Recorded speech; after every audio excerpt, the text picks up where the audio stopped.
Good day, everyone. What's happening? Let me know if this is working. Because last time we had a bit of an issue starting because I have this running for a bit. But it didn't work last time.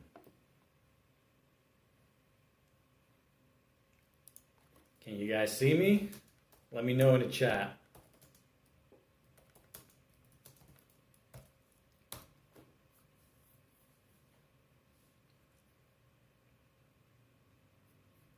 Because before I could see if about 45 people were waiting, and now I have to see if actual people joined the stream.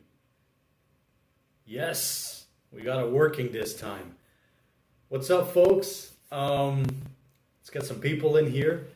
Also, I would like to know, how's the audio? I just spent an hour on that. Restarted routers. I finally updated Android because I didn't want to update Android in case battery life was less. So as far as I can tell, I changed settings, tried heaps of things. I think the popping might be gone. So, oh yeah, being grounded too long. Yeah, this is what it's about. If you can see the thumbnail, I put myself upside down, and that's definitely how I've been the last month. Hey, I'm happy that this is working. How's it going, y'all? It has been a while. It actually only has been a month since the last stream. I just found out, but I thought it was like 2 months ago. I don't know. It just seems like an eternity ago. Really bad. God damn it. Kevin Raymond, don't tease me, man. Trying to deliver a quality stream here. That is excellent. Everything is fine. Ahmed said. Perfect. Ben. Pedrito. What's up, y'all? Oh boy. I know, like, since the last stream, a lot of you already were back out there, but now even more. I am still alive, Alcatraz. Alive. As far as living goes. Let's get in here, folks. Let's get in here. Daryl Moffat says, what's up, dude? I was worried because you were gone for a bit. Yeah, haven't posted video in like 3 to 4 weeks now. And same with live streaming, something I've been wanting to do since last week. But you know, it's after I don't even know how long I'm in here, over 4 months now, and can tell you, boy, I know a little bit what the terms "climbing up the walls" means, and you know, just creative inspiration to make something. It was not there. Holy damn. Volume up. You can't hear me? Someone's mentioning the volume. There's nothing I can do, I think. I can bring the camera closer. Let me know how the volume is.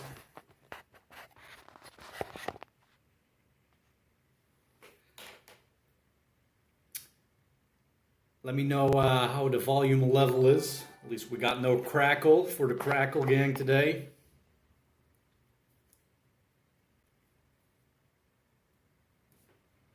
I brought it closer. You can apply, Marcus Lomo says, you can apply for citizenship soon. Yeah, that's right. When I'm talking to people, maybe occasionally when I'm on the street or in the shop, and they ask me where you're from, and I say, I'm Argentinian now. I'm here. Volume's fine. Good. So yeah, as I was saying, weird month, weird few weeks. Creativity wasn't there. I actually have like 15 or more story ideas, and little beginnings typed out actually for multiple ones, but every time I'm just staring at that Word page, nothing comes out to write a script. Wasn't good. Same for live streaming. It's like I don't want to show up on a live stream, at least unless I'm in a, you know, decent presentable mood. So here we are today, and it's all right. It's all right, all things considered. Pedrito, when are you going on another viaje? Valencia asks. Not for now. Alp's still in that parking garage. So I haven't seen her in a while since the last time. Oh, we got some support here. Thanks from Mr. D. Henke. Para ajudar nas despesas ahí. Gracias. Gracias, amigo. Las despesas. You know, people ask me various times, you know, cost South America and whatnot, but that's a relative positive thing at the moment is the black market dollar has gone up a lot since April. So there's like this whole currency value going on here that's almost twice as much as the official value of the peso. It's incredible.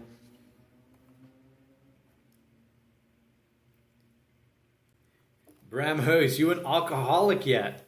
I don't drink. I rarely drink, actually. Become pretty much a social drinker, but if this was a few years ago, maybe, when I was still traveling with a bottle of vodka or a Santori whiskey in Japan in my pannier, maybe. I try to stick to my heavy OJ. Felipe, I saw you in the comments earlier. You mentioned Patagonia had 2 meters of snow. That falls on the road too, right? You guys clear the road down there? But in the next 2 months, you know, I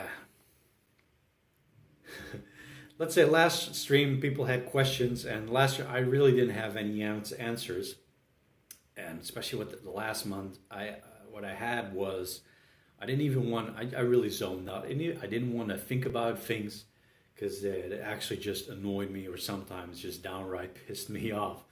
So when you have questions like when are you going, or where are you going, or when do you think, I really don't know actually. I really can't tell. And the Argentinian government 2 weeks ago started loosening up, but the way they talk, you know, they're going to slow down loosening up, tighten it up, because they always look at the cases, and of course they're going to go up while you loosen up, and they have gone up again. But they talked about 6 phases. 6 phases, and they don't give you no timeline whatsoever. It's all, oh yeah, we'll have a look, and then maybe we'll see depending on the cases and whatnot, and then maybe we'll see if we move on to the next sub phase, not even phase 2, you know, like there's no timeline. It's like the antithesis of, let's say, what a Dutch government would have to do. It would be unacceptable there. There you would have to have a timeline. People would have to be presented with a timeline. Here, there's no timeline. So, I don't know. If there's 2 meters of snow on the road, it's a bit tough, right? Can't really get through that. If they would open up in August, I would go right down. If they would just open up Argentina, keep the Argentine borders closed, if it would happen this month, I would probably go riding down as far as I could. You know, when we were in Brazil, and you know, I made a promise I would go down there too. We did the fundraiser in Brazil and whatnot. So I really have this thing. I'm on two legs, as they say in Dutch. It's like I really want to do Patagonia because it's something that I said I was going to do, and I feel like was a promise that we were going to do together. But another part, just I've been so long in South America. I think I mentioned this on another stream before. I just want to get out of South America for a few months, half year, and then come back later. Just do a little bit something completely different, and then come back. One of the thoughts that I have. Ahmed, here in South Africa, we've been stuck on phase 3 for 2 months, I think. Oh, yeah. Everybody's got phases, right? I think New Zealand had 3 phases. Here they got 6.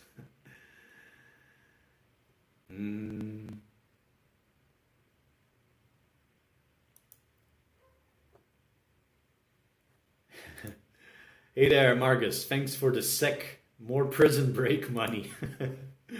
I don't need to buy a angle grinder and angle grinder blades anymore, but I can use it for other stuff. Thank you very much. Prison break. Yesterday I was on the wall with I was on the phone with family, and she was like, "Oh, I can't imagine how it is to be stuck in between 4 walls." And I was like, "Oh, I have 8 walls. I know exactly all the walls and the angles in this room by now." Reiners, Vilis. I had my Norwegian motor trip canceled this year because of pandemic. Sucks, man. Maybe a little small Euro trip. I keep hearing from people that, Europe is all right. Is looking all right. So, little Euro trip. Hey there, Joseph Fahrenhold. Thanks for the support, man. And he says, thanks for the videos. We'll try to get those, back on it again. This was also a thing, I do a live stream, it's like being around with people anymore. And I think it's just good to get back to the idea that, you folks are out there and you enjoy watching the content. I've seen some messages, some comments, even if I haven't replied to them. I've seen them, and thanks for reaching out and caring. Things are still as they are. No faces in Sweden, Alvar says. Good for you guys. Well, I thought that was pretty cool from Sweden. Just brave stance, let's do this our way. Spain is going back. Yeah, we'll have to see how that goes, if talks of second waves and whatnot. It's still summer in Europe. Here it's winter too. It's the government here always has that talk. Oh, look, but if we see that deaths are going to rise or cases are going to rise, then we must stop it. But of course they're going to rise. So every time they say we're going to open up, that they're not really going to open up that much or continue to, because they're going to rise. It's normal. And Argentina has painted themselves in a corner a bit because by the looks of it, they never had a real peak compared to Chile, for example. And they closed down very, very soon. So they never really had a peak. So, I don't know. Ahmed Borat, thanks for the support, man. Thanks for the inspiration, you say. Well, thanks for you guys. I'm the one needing inspiration this time. So here you all are. So thanks for that. België, Robin B says. Back in quarantine, Antwerp has a curfew. An avondklok. Oh, really? Oh, yeah, my buddy was talking about Antwerp, something going on.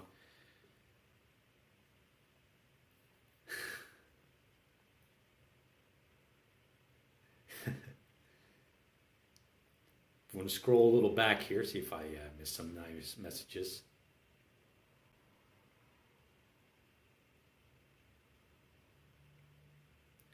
Paweł Sieplinski was asking, can you travel around the country though? Still not, I think. And that's the thing that was what I was hoping for, That would come at some point.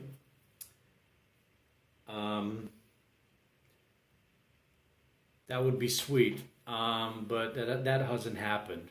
Maybe there are ways, I could definitely. I've had offers months ago. People said, "Hey, if you need some help, I got the permit to go around." So if I wanted to make something happen, maybe I could put help on a vehicle, have someone drive me 100 kilometers out or something.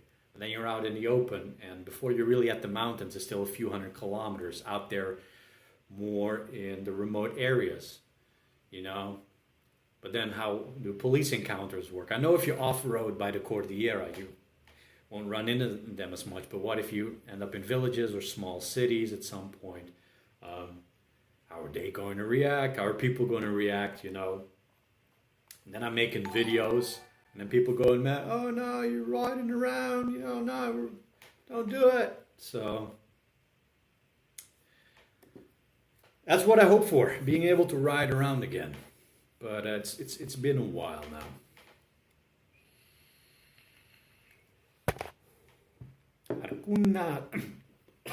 Sorry. Virgin lungs. Asunada, Arcunada, trost. Happy to hear from you. We were getting a bit worried. Stiff upper lip. And greetings from Arco and Ada. Thanks, guys. Greetings back to the Dutch lands. Paul asks, where are you, Pedro? I am Buenos Aires. I didn't put it in the title this time. Buenos Aires, Argentina. My first live stream, I still had like descriptions, you know. I'm so many days in and I'm here. And now it's like, I don't even know how long I've been here.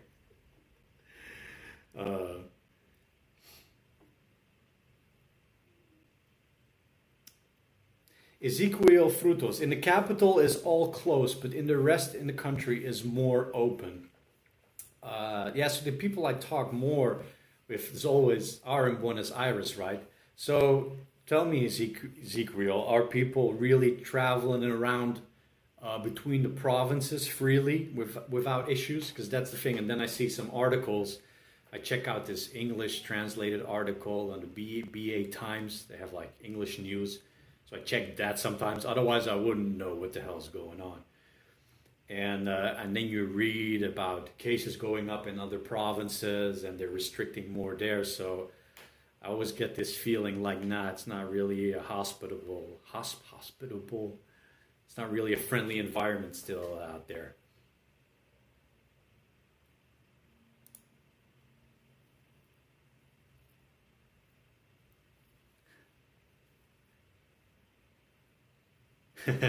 I can help, Ezekiel says. I don't have a Hilux. Yeah, that's what I was thinking.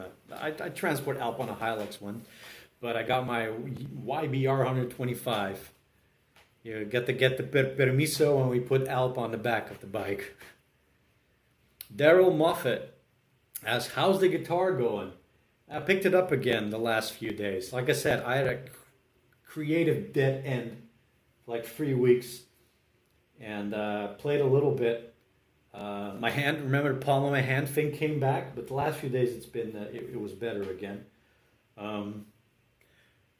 So yeah, you know, on the guitar, when you're jamming and you're creative, but I couldn't come up with anyway, so anything that kind of sucked. But now it's good again. But I think sometimes it's good to walk away from the guitar and then you come back and you're actually better at it when you're in a better mood.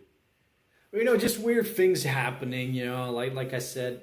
You know, like a month ago, I'm running, and then you get stopped by the cop.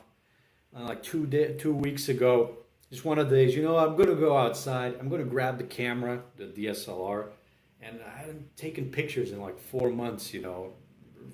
And I was like, just go outside, just take pictures. Not even video, just take pictures.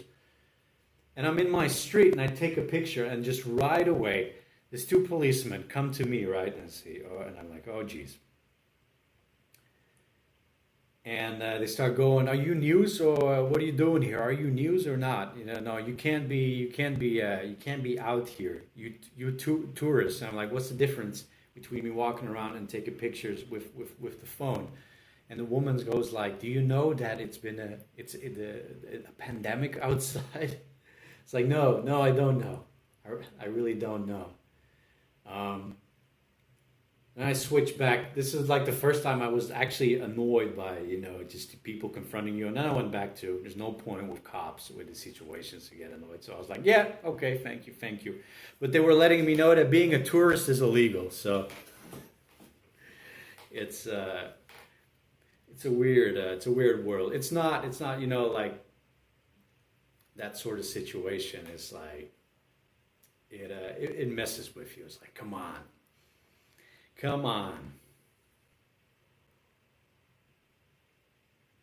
And see, I tried to go running and I stopped running. The last run was like over a month ago. And I started noticing too that I would twist, because I'm so much inside, I started twisting my ankles more when I'm walking down the stairs or on the street. And just getting weak ankles.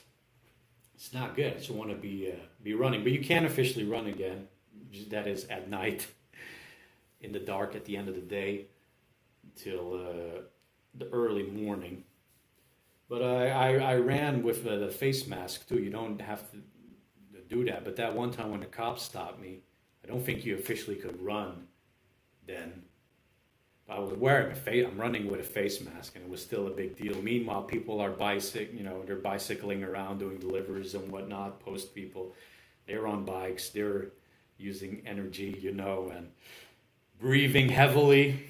Yeah. But also getting a bit pudgy in this situation. No bueno. This is the beginnings of that adventure rider stomach, We don't want that.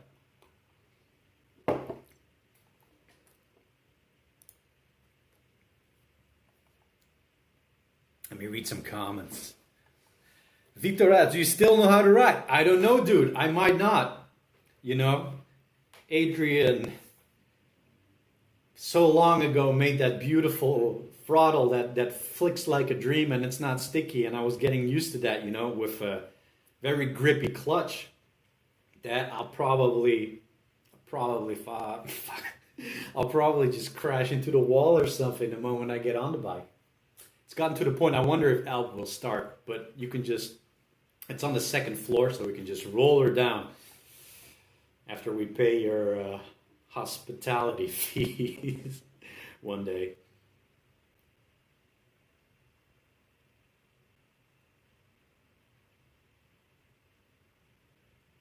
See. Steve, hey Pedro, found your channel yesterday and have been watching all your videos. Dope ass, man. Glad you're enjoying. Currently watching South America trip. Brilliant. There was supposed to be more to it, but here we are. By now, I definitely would have been Peru, Colombia, I think. Yeah, I would have been down in Patagonia, be up. Here we are. And, before I used to make more like random update videos, and I want to do like less of those. I want to make more of the, content that's more standalone, that isn't like just an update on mijn rijlen en zeilen, my doings, the things that I do. So, others that have been watching for longer know that I would make more videos where, hey, this is what's going on, and, a few minutes, 5 minutes. But I don't really want to make those anymore unless it's something really, really big.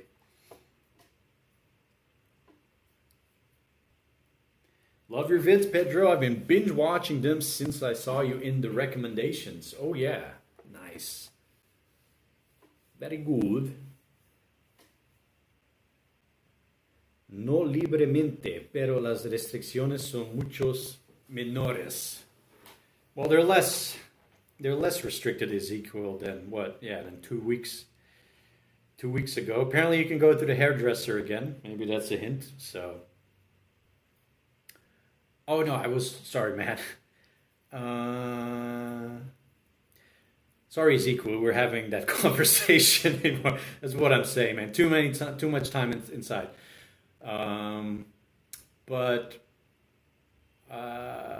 Do you think people are being stopped in the province on the road if they're crossing provincial or state borders? Are there police checkpoints on the road?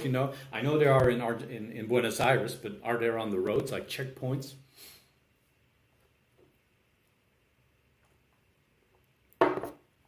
That's what I would like to know. Tony Raff, how are you holding up? A little bit better now. When are you on the road again? Like I said, things I can't answer. You know what's the long game is, you know, what's the long-term game if this keeps going, with like no end in sight. When you look at restrictions, it's kind of no end in sight. And I said before, I'm really just waiting for travel inside the country. But if that just keeps delaying, does going back to Europe become a real thing? But for that, I would have to be able to get to Uruguay. That's a different story. But apparently, flights they stop all flights in March, right, in Argentina, and they said they will start again in September, and they really stuck to that. But that can be meaningless. So maybe there will be flights again in September. I don't know if that will happen, but that's what they said. Flights have been canceled until September. That would open up options again. To look at it more real, you know. 3 months, that was the plan. I can do that. But yeah, it's been over 4.5 months now. So maybe some decisions or something I can't ignore anymore. I would go to a different part of the world that's interesting, but the interesting part of the world is also I can't go there because they're still in the height of their Rona. This is vodka. Gerson asks, it's water. Delicious tap water. QBMOP. Your videos motivated me to go after my dream. Sweet. A dream I had for 25 years. Damn. I now have an adventure bike, a 2012 Tiger X100 XC. Dope. Very nice. And it's a bit heavy. True. Punchy. But I love it. Excellent, man. Doesn't matter. You'll learn. You'll learn what's good and what's bad, and then one day you'll have another bike and you'll have even more fun with that. So really enjoy the ride, Mr. QBMOP. And it's really cool that you got to that point. I was like, let's do it.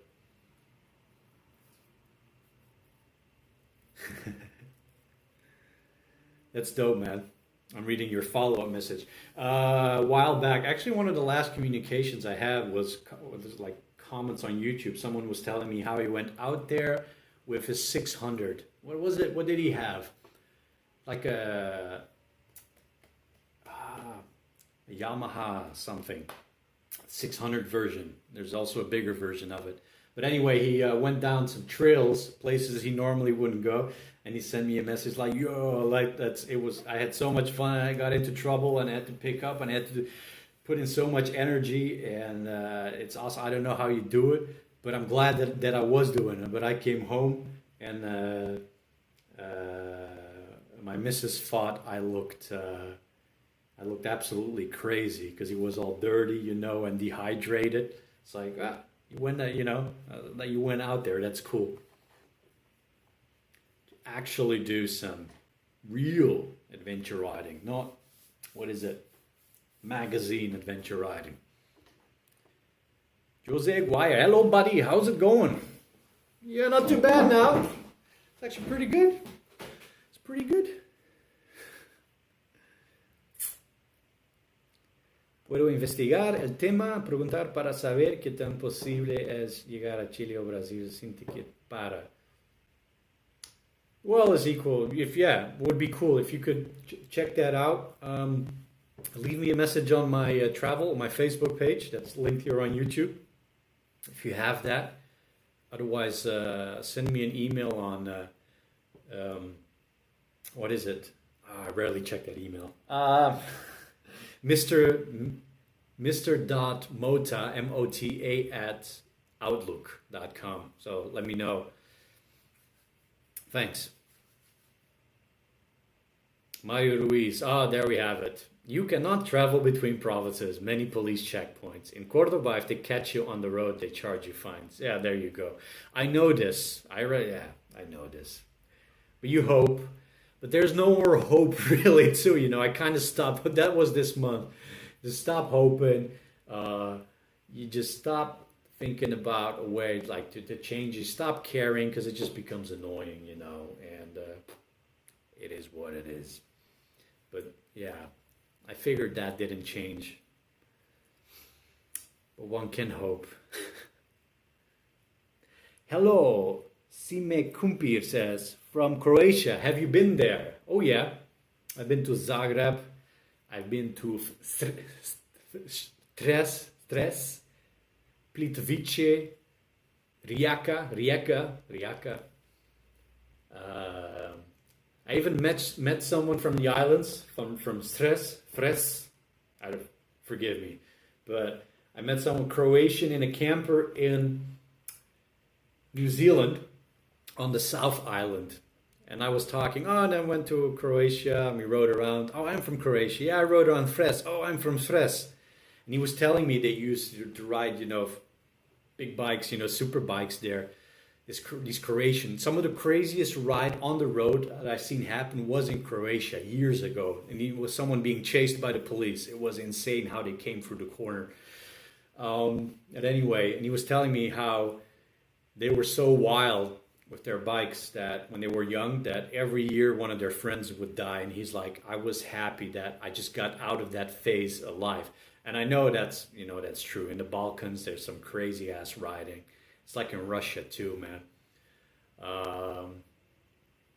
It's just random how you meet someone and you just connect with someone in New Zealand and you've been to his island and he's all, whoa, that's so awesome. He tells you his motorcycle story.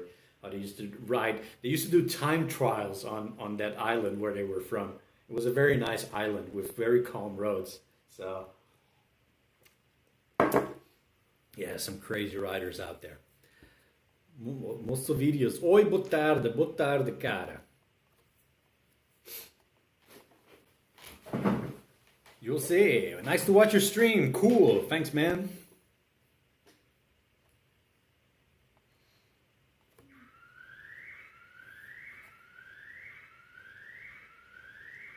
Let's see.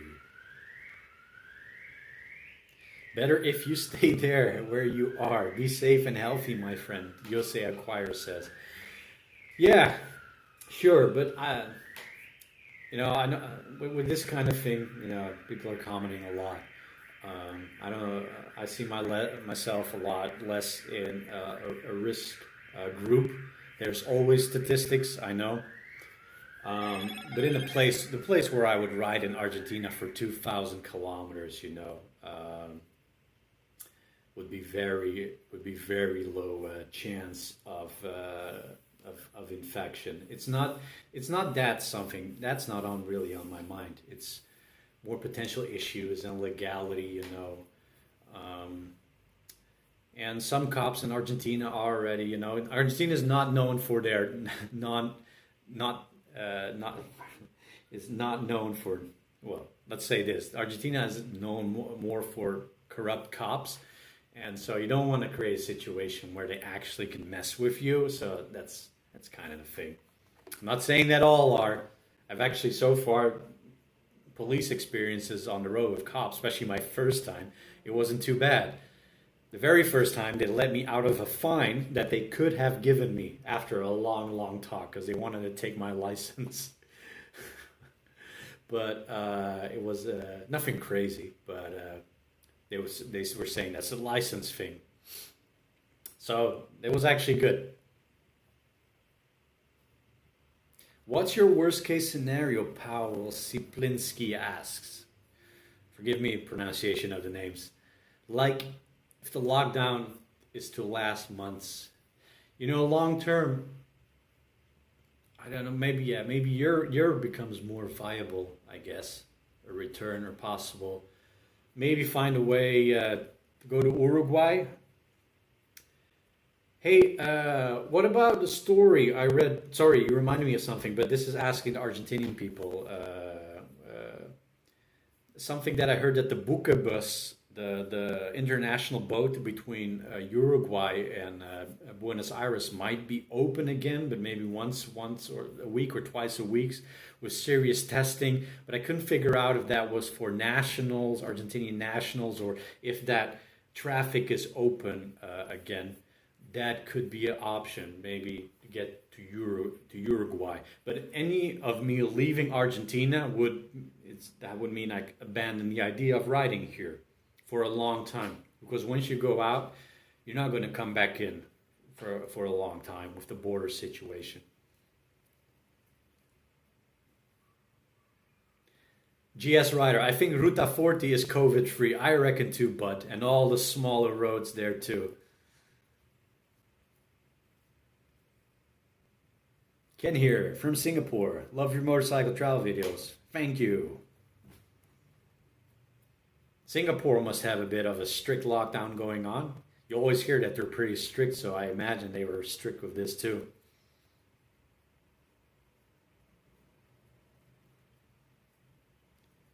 Let's see. Brother, I hope you're doing well. Much love from India. Soro Bob. Thank you. Come to India, bro. One day. One day. Watching from Queensland, Australia. Queensland. It's winter, but it's still hot up there, I imagine, right now.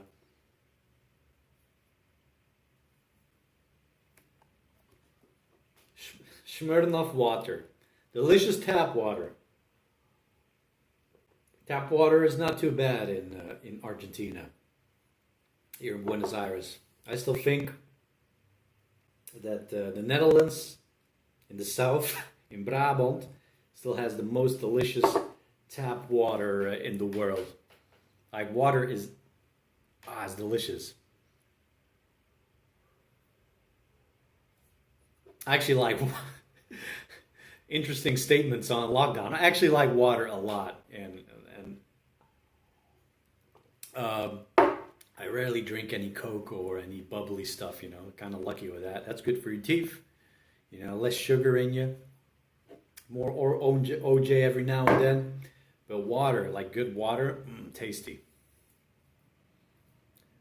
There's some bottled water I actually don't like, and I can taste it. I don't like Spa Blau. I can taste it. It's horrible water. Nothing better than good old Brabant's tap water.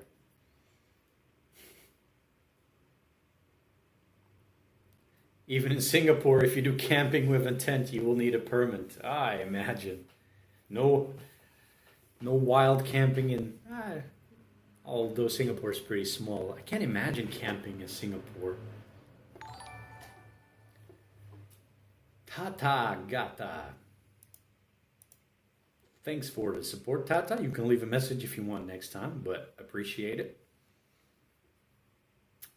Boekebus is open again. Boekebus, Mario Ruiz said, yeah, right. I wonder if that stays open. So Boekebus is the boat to Uruguay. And it will cost like $200-300 altogether with the bike to go there. I would have to sort out my status because I've been overstaying my visa. I know they extended it, but if you overstayed, you officially have to, I think, go to an office first, but I got to find out what the situation is because maybe I can't imagine immigration offices are open, so all that stuff was closed a long time. But yeah, like what if I go to Uruguay, I wouldn't mind 2 weeks of probably that's what it is. Always 2 weeks. Forgive me. It's always 2 weeks of quarantine. That could be all right. So that is a potential long-term option. Hi from Thailand, home of the Mai Hong Son motorcycle loop. Hi back topics from the tropics. Thailand. What was it? What did I do? Oh yeah, Chiang Mai. Chiang Mai back to Chiang Mai pie amongst a few things. On 100 cc's, 125. Do you need salts for your smock? Maximiliano Melgarejo. I don't think it's a salt. It's not a, what is it? I don't know everything about vaping. There's a whole world behind vaping, but I don't think it's a salt nick, right? I think you need a different kind of vape for that. But yeah, there's vape juice. People selling it online still. I've started using offline payments. I really had to get off the credit card and for stuff like that months ago. Because like I said, your money is worth double almost if you get it out through Western Union or Zoom. So I've started using those little payment offices you have around here. It's something I would never use. I would see them in some other countries. But here I've started doing offline payments. So you get a code and when you order something and you go to a little office and there you pay in cash. Now I understand why Argentina is full of them, because everybody just wants cash.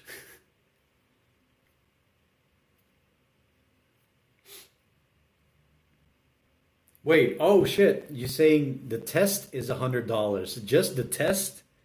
Jesus Christ. Really? Just the test. The test is not included with the transfer, with the travel. That's the thing that, I hear some people have been saying about Argentina, is they closed down so soon, but they didn't do any testing, barely any testing, to figure out, hotspots and whatnot. So they kind of just hope for the best and hope that the quarantine will solve things, but it didn't. And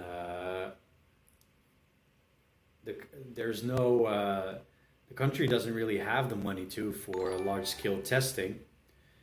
And for months they've been in, just to illustrate that also, for months they've been, so people are locked down in Argentina, so the economy was already pretty bad. It's been bad for a long time.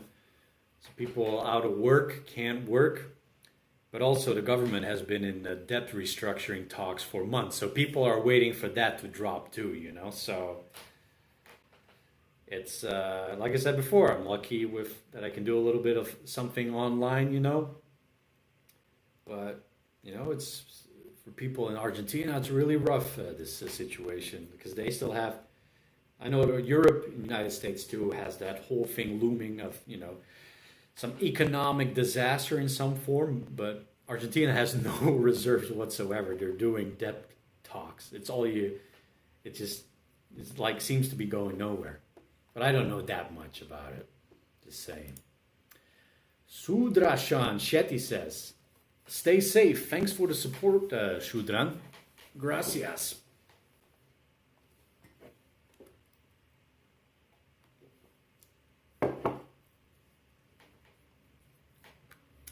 Transylvanian rider, actually traveling with a motorcycle is the safest way. You have the helmet all the time, interacting rarely with other people. It's not like being in train, bus, or plane. Yeah, right. It's about the people you encounter, and I'm not worried about that. It's mostly open air. You go to a gas station, but I don't stress about that. About that thing for myself. Kentan, it's too hot to camp. Oh man, hot camping. You don't tell me about it. Yeah. Singapore. Ken's from Singapore, and I tropically camped in northern Australia. That's not fun. It's actually horrible. Tropical camping was horrible. You're just sweating.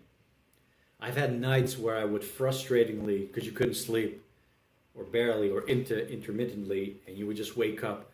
And one time I just dragged my mat outside and put it on the ground and just tried to sleep outside, but it was still just too hot. You're just in your underwear, and the sweat's just dripping down your back when you're trying to sleep. I actually got a little USB fan to sort it out.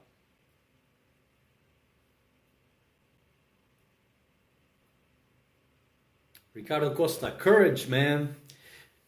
We want to see you traveling again. Come to Europe. I had a nice ride on last Friday on the Eiffel, the iconic Eiffel. It's the only way for a Dutch rider to get out and have some twisty fun. The quickest way is the Eiffel. It's the best known part of Germany probably for many Dutch riders, especially from where I'm from, around Eindhoven, around Tilburg. The Eifel wasn't that far. Fun ride. I used to visit Monschau as a kid during the snowy days. Cumprimentos de português na Bélgica. Abraço.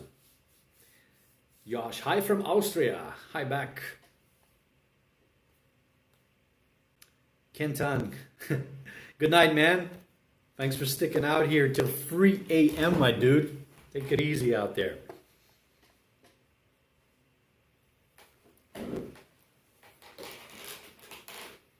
Jose Aguirre, if things improve, go better. I hope to see you riding over in Colombia. It's where I should have been by now.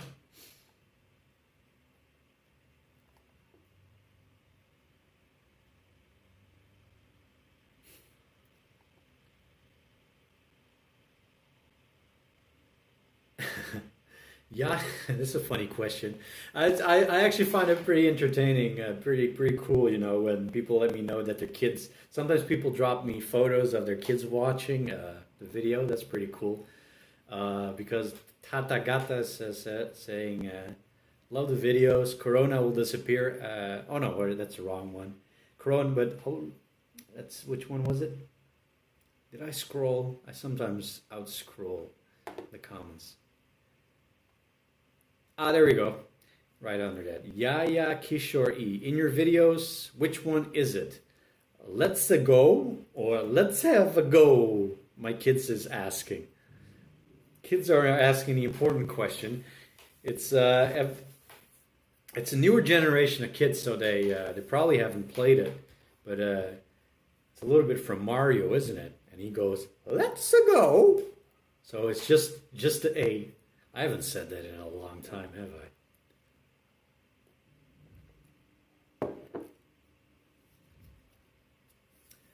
What was the Tata Gata was saying? Love the videos. Corona will disappear after POTUS election. We'll see about that. That would be actually pretty sweet. But we'll still have to wait till what?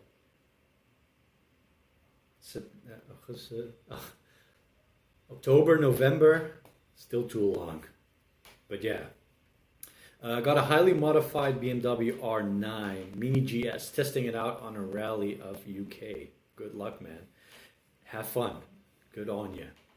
Have fun. Like I said in the last video, I'm just happy, you know, in the previous streams, I didn't want to hear about other people's riding, and since the last live stream, I've just been happy for people being on the road again.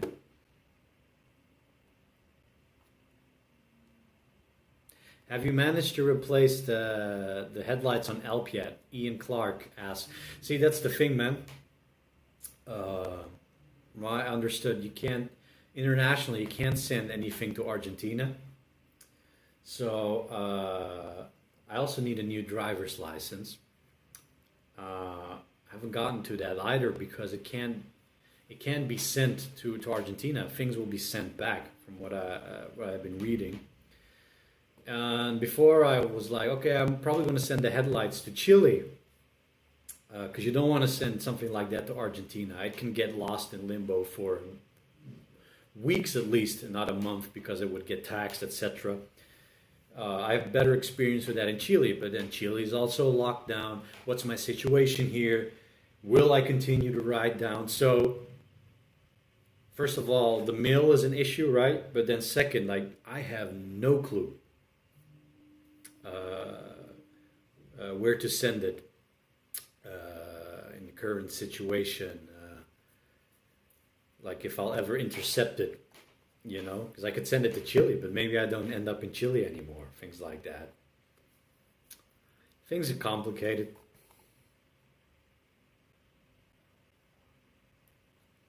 Margos Lumo, best camping weather in Sweden and Baltic, 16 degrees Celsius at night. Oh, that's actually pretty nice. 16 degrees as your lower end is always a very nice temperature. Here it's like winter, so it's between 5 and 10 at night now. We had a few sunny days in a row. Yesterday I went out for a walk again. Actually got a bit of color on my face. No cops harassing me.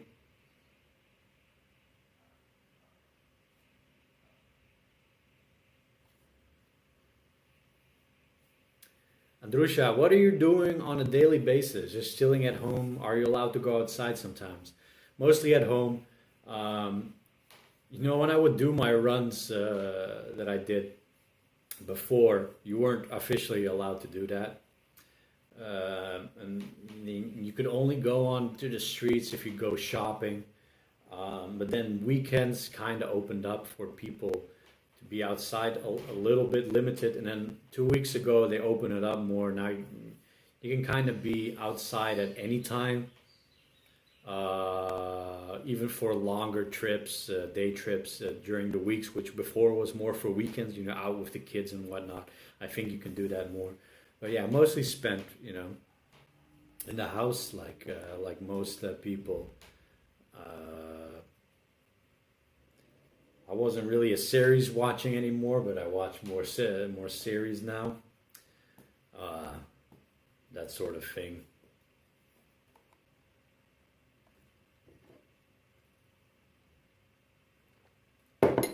But I'll go tomorrow, go out for a run again, man.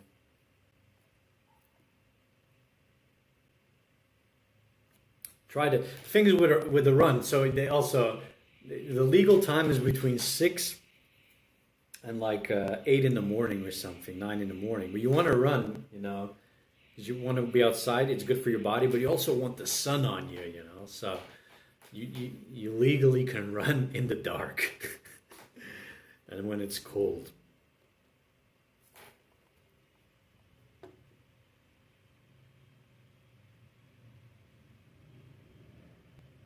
In September, I will get my camping gear. Banana phone. Holy shit, that's all.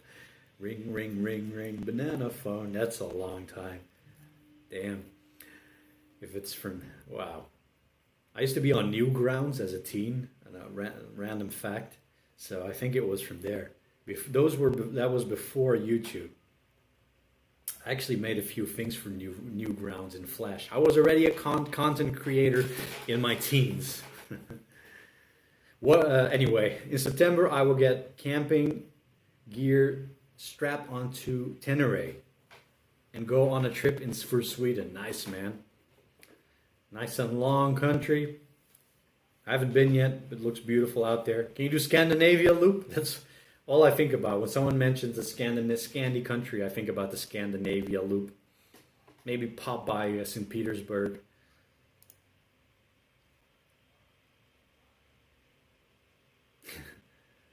Agni Dominiki. Hello Pedro from Croatia. In the last couple of days, I have seen multiple Transalps. Each time I remembered you and out there. Ah, thanks. It's a lot of Transalps in the Balkans. They love them out there. Wave at them. Wave at them for me.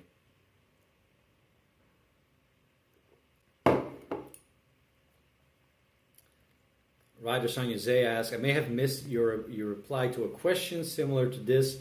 What are you doing to keep your sanity? Well, during lockdown. Well, like I said, series. You got the internet. Actually, since the last live stream, someone mentioned gaming. I wish they hadn't. I haven't gamed in ages, and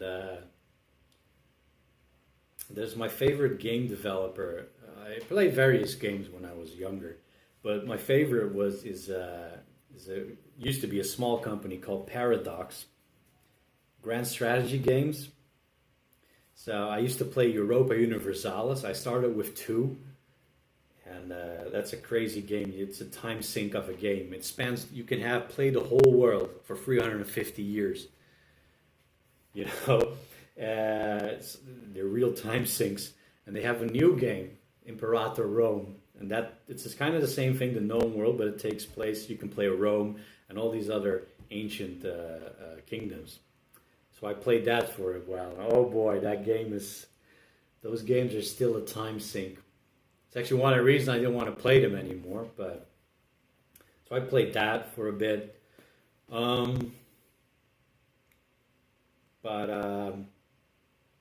Yeah, I'm over all the things you can do inside, you know.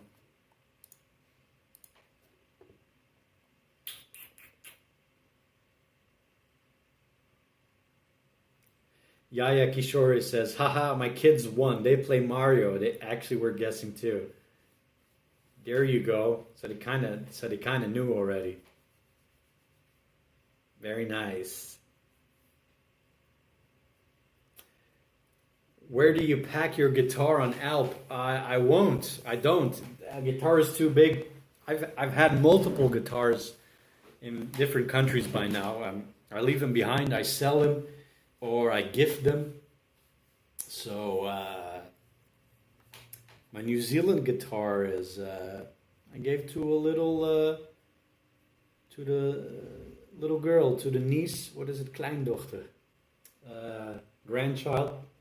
Yeah, I think it was grandchild of the lady I was renting the room from in her place. I can't bring the guitar; it's too big. Unfortunately, I wish I could.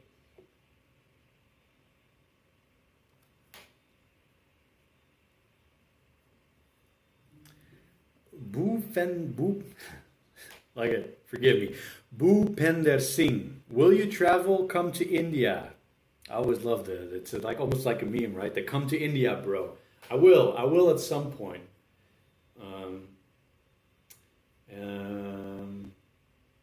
Maybe sooner than later, I don't know. But India, the situation would have to improve, right?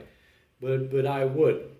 Now, when I mentioned like getting out of South America for a while, I've been working when I was still making the videos, these alternative videos, and just seeing the region again.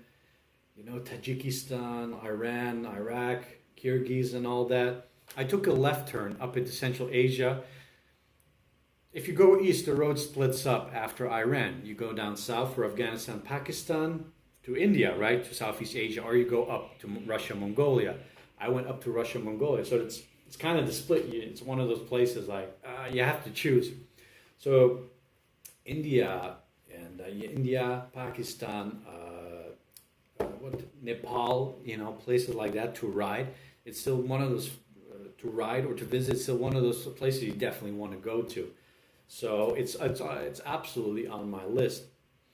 And when I think from a little alternative break to do something else for a while, I do think about that region. I've also thought about maybe sneak a little Western China in there, just for fun. I would like to see. I went to China in 2012 when we bought motorcycles there. I would like to try Western China. But it's less populated there. I wonder if I could get my hands on a motorcycle, which is not legal.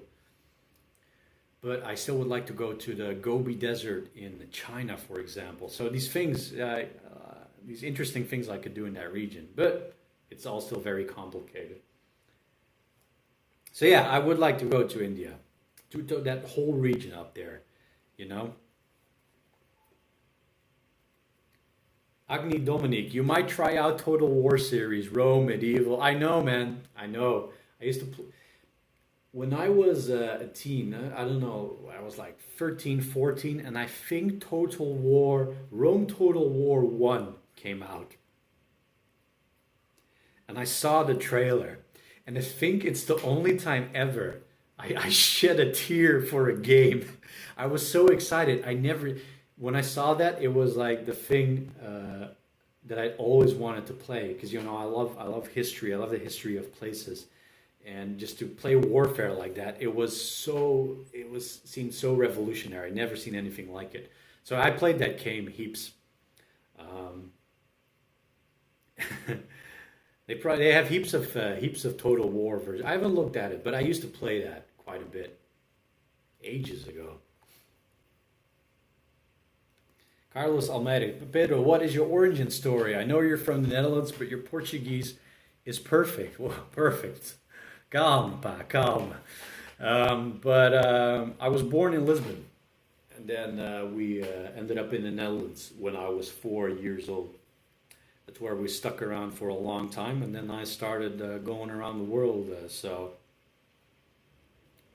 here we are. But it started in Lisboa, the beautiful city on the river. It is a beautiful city. I'll probably end up there, living there for a little bit one day. Pretty sure.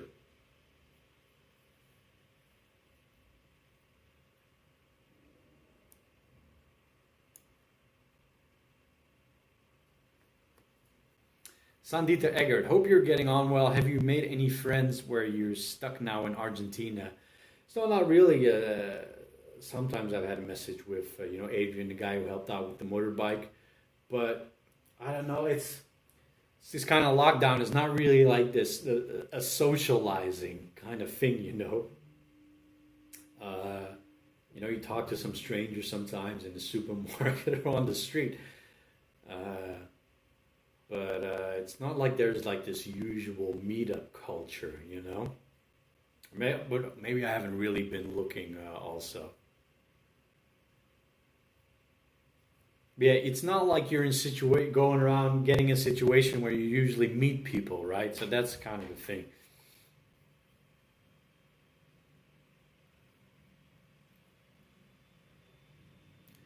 Andrusha, have a great day. I need to go to work. Stay safe. Have a great day working. Break a leg. But not really. Just a second. I'm going to get some water. How many languages do I speak?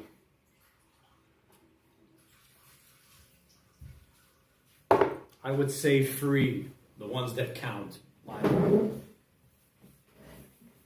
fluent, mostly fluent is fluent is Dutch, Portuguese, and English.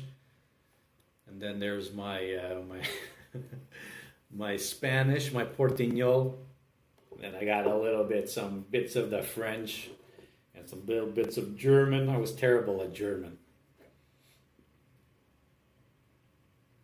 But yeah, I used to know a little bit more Japanese, but I forgot Japanese. I knew words, right? But I forgot almost all the Japanese. I was like 3 months there, so. Do you ever plan to come to Ireland or tour Europe again? One day, man. One day when I'm back.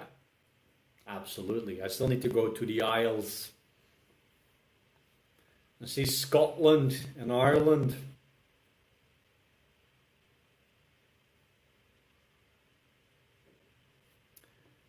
Agnic Dominic. Since I visited Lisboa and Porto, I'm currently living in Groningen, of all places. Nice. Oh, let's see. Wait a second. On vacation in my home country, Croatia, right now. Nice. I can say that the weather is much more lekker, better in Portugal. Absolutely. No doubt about it. Winter in the Algarve, you can still stand in the sun without a t-shirt on a sunny day. It's about like somewhere between 10 and 15 degrees, so not too bad.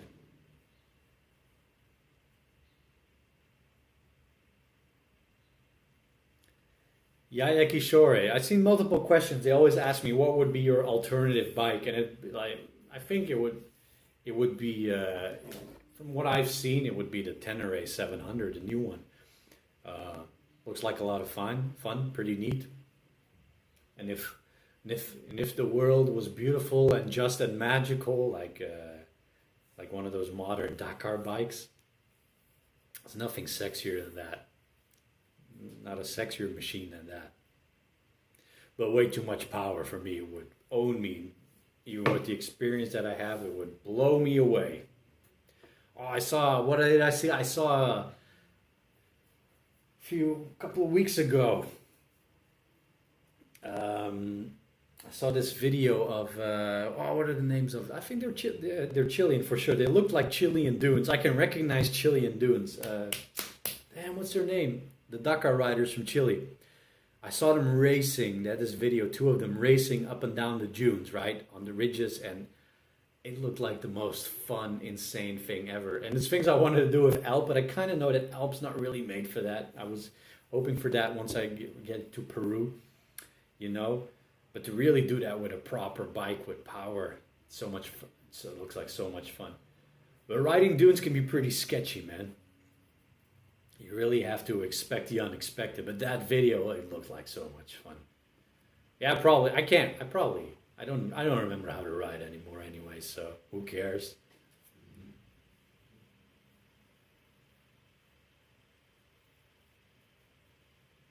$690 ADV. So with all this traveling, are you ever going to settle, or is it an addiction, seeing new places? Ali from Kuwait. Oh yeah, I'll probably there'll be times where I'll settle down more for sure.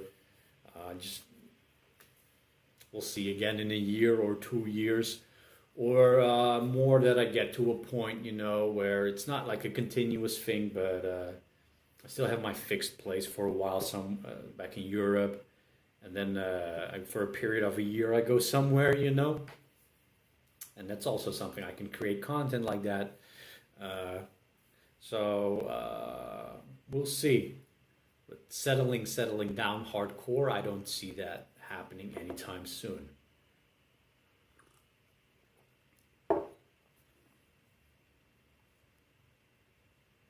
In which country did you have the most difficulty communicating?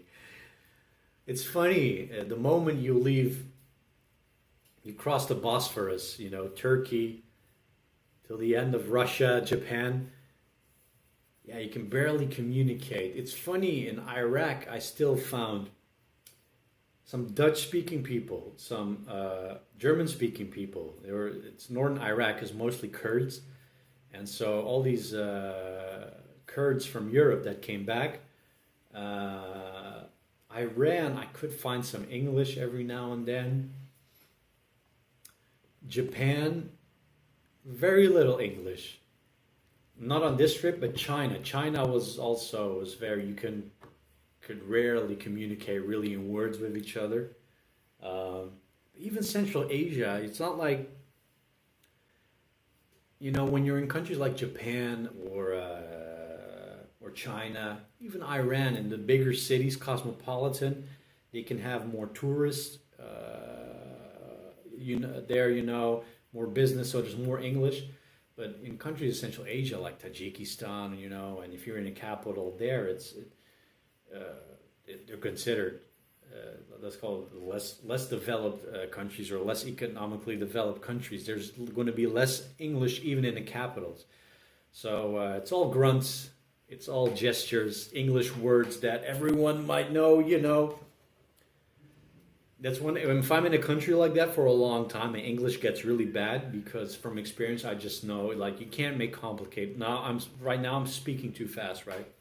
So you speak what they call in Dutch steenkool Engels, I think. So you speak very rudimentary English, very basic English, and you don't make grammatically correct sentences, right? Because you just want to get the most important words across, and the connection, and hopefully maybe some meaning, So it's really bad for your English if you do that a lot.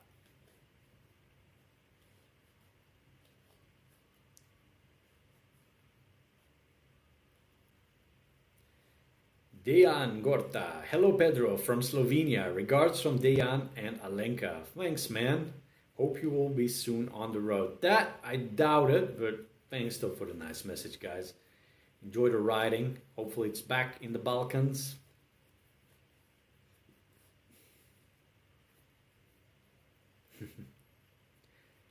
Speaking of Balkans, close, Stefanos Kakoulis. Greetings from Greece, Kavala. Started touring on Alp because of you, my friend. Stay safe, brother. Nice. That's cool. I like that. I like when I hear that. It was when I watched the videos that hyped me up a bit, were these old videos on YouTube from a Italian guy on a Transalp. Years before that, was riding around the world, and I already had the Transalp, and he had a few videos up, and that got me hyped, watching that. So inspiration is a torch that gets handed over. Jaya Kishore, again, asking the important questions here. We have always seen you have a can of tuna. Just curious, what goes into your backup food list while traveling? Look, the thing with South America, a place like South America, and I think Southeast Asia would be the same, is that food is very affordable in little restaurants, little places, You can kind of always eat, and it's very affordable. But for example, in Australia, it's quite expensive food. So there, besides my can of tuna, I would have a bag of rice or pasta. First I had pasta, but it was more bulky, so I rather had rice. So I would have a bag of rice, and I would mix that up with tuna. And in Australia, I would do this thing where I would, in New Zealand I did that too, where I'd have a wrap. I remember the first time I tried to bring bread in the panniers. Doesn't work, it's too thick. And I got this from a Belgian guy who I met by the end of Russia, who was traveling. And he had wraps, so I started doing that in Australia. So I got wraps. Was it him or was it someone else? Might have been someone else who was also from Belgium or Luxembourg. We've been doing this a while. Anyway, doesn't matter. So I started using wraps, and so they're nice and flat. So a pack comes in 8. You get the big wraps. Try to get the big wraps, which is still pretty expensive actually in Australia. Everything is. And I would bring an onion and a block of cheese, some ham, and some rocket, which is rucola in all the other normal English-speaking countries beside Australia and New Zealand. You guys call it rocket for some reason. I don't think they do in England, right? So I would have that, chop it up on a wrap, and then eat it. The thing is, red onion stays well for a long time in your pannier. Even ham in the heat stays good for 4 or 5 days. It gets a bit sticky though. So, but like spinach or rocket rucola only stays good for 2 days max. That's in the heat of Australia in the north. Day and a half.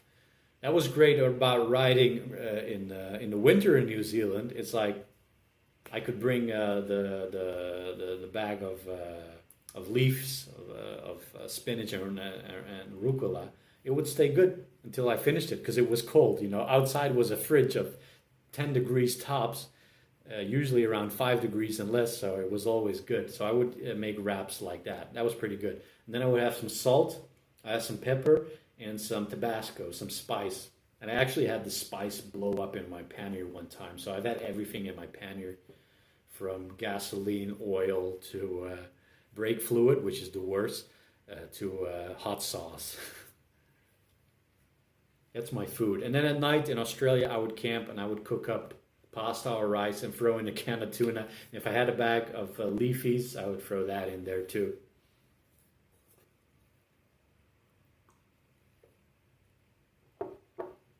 We had tuna. I remember when I read about tuna. I read like, don't bring tuna. Like when I was reading on stuff on a riding like that, and it was like advised against as a traveler to bring tuna because it's so bulky. But for me, tuna is just great. You just buy these cans. You don't need to bring an opener. You just open them up. You have protein, and you can put it on anything, and it's always good. You know, it's just there. There's a lot of oil in there, which is nice too. So if you run out of water and you still have 4 cans of tuna, that's still some good fluid. Yeah, it's bulky. It's heavy. I don't recommend it, but I just gotten used to it, and I've gotten by just fine.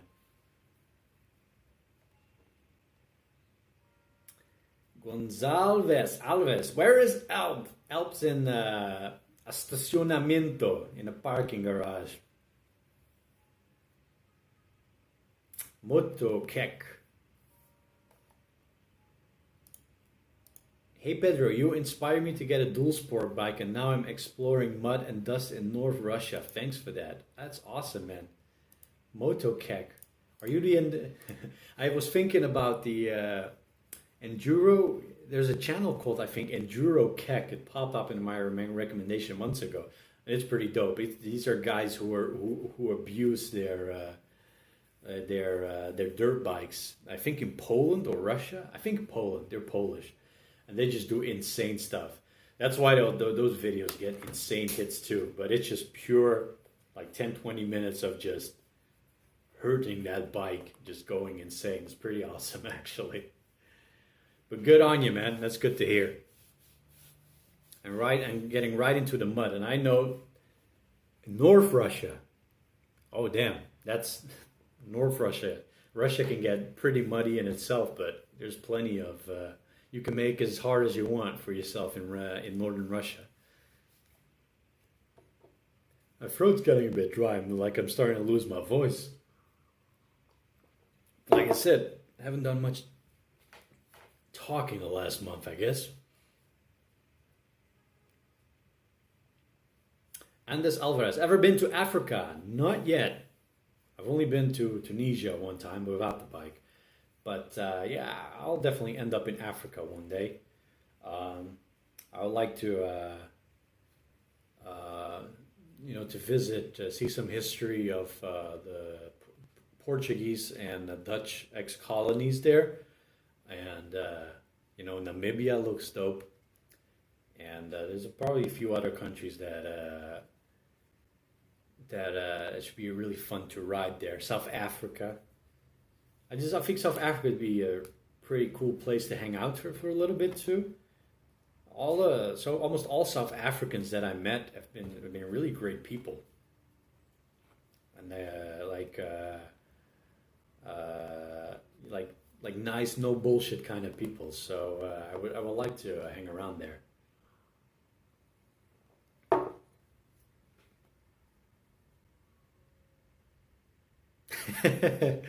That's a great message. Efficient man. That's a beautiful and honest question. You have helped me too. I have changed my attitude towards riding touring. Before you, I was a little pansy with my motorcycle and overcautious. Now I take everywhere possible. That is really good to hear, man. That is dope.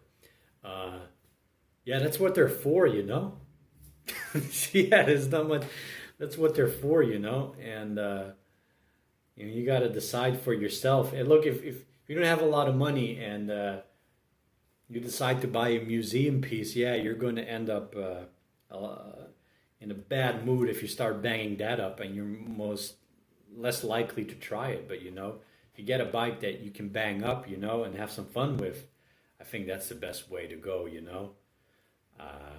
So yeah, so you can be like him. Stop being a pansy and really get out there. Just don't follow my lead on everything, Yeah, like I said, the other guy who also messaged me, it's just a lot of fun, If you worry too much about the bike getting damaged.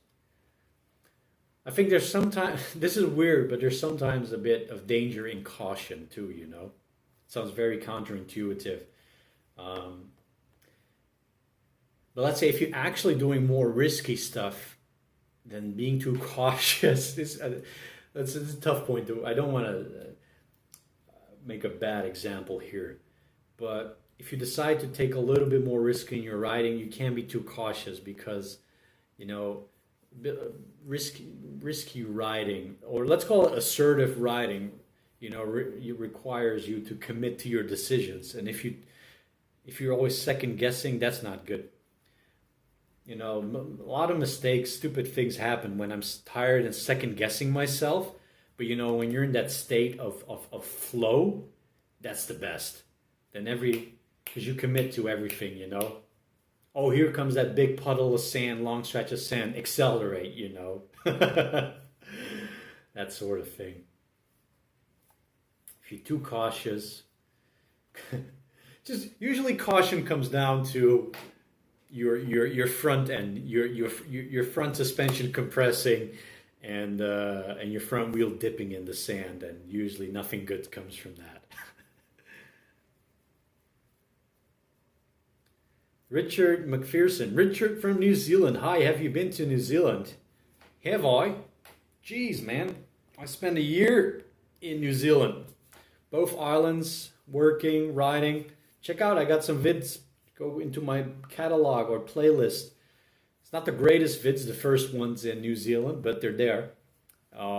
Yeah, heaps of time in New Zealand. Great people.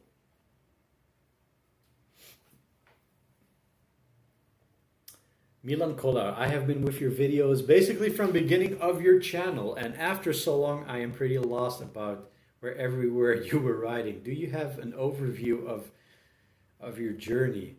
Yeah, I used to have a blog with my website. I let it expire like a year, 2 years ago.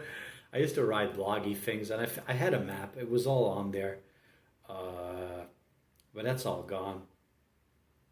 But pretty much, my trip is this, start in Europe, in the Netherlands, go through the Balkans, go to Turkey, Iraq, then go up to Armenia, Georgia, go into Iran, then from Iran, Turkmenistan, Central Asia, Tajikistan, Uzbekistan, Kyrgyz.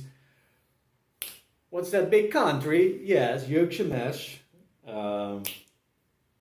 Borat, great nation of Kazakhstan. Yeah, from Kazakhstan, and then east through Russia, into Mongolia, and then back into eastern Russia, all the way to the bottom, into Japan. Now that was 7 months. Until 6 months before Japan, and then 9 months with Japan altogether, 9-10 months. Then a year Australia, then a year New Zealand, and then Chile, from Chile to Bolivia. Jesus, it's been a while. Like I can't remember where I've been in the list is not long in South America. Bolivia, Brazil, and Argentina. So that's kind of that's the route.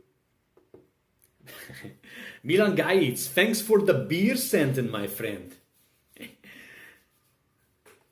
Yeah.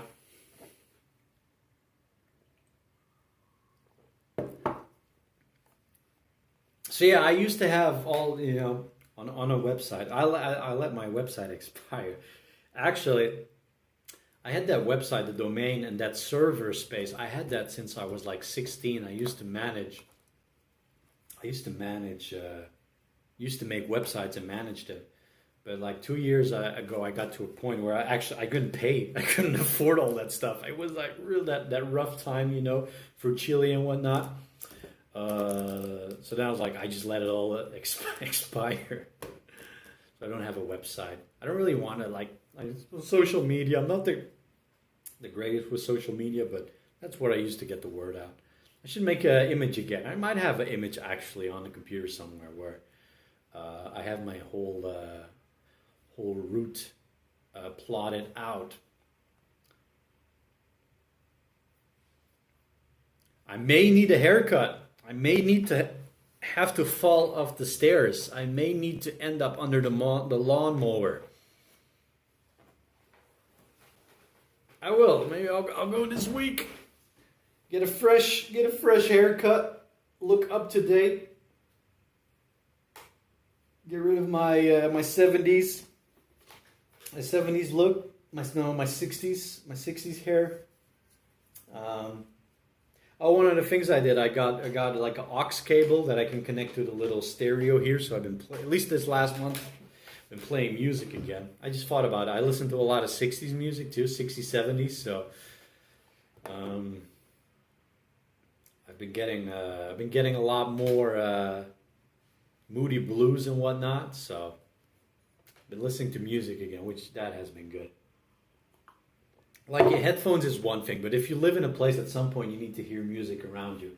And I know I'm in an apartment here, but actually on my floor, on this side, I have no neighbors. There's nobody in the places next to me. I'm on the right-hand side. And under me, no one is also, they have plants though. One time I threw water on their plants because there's no one there to water them. I should do that again, by the way. And above me, no one is living, so I can just play music. It's no biggie. I'm not bothering anyone. Because I used to think I was bothering people with the guitar, maybe, Sometimes I felt like jamming at 11 in the evening.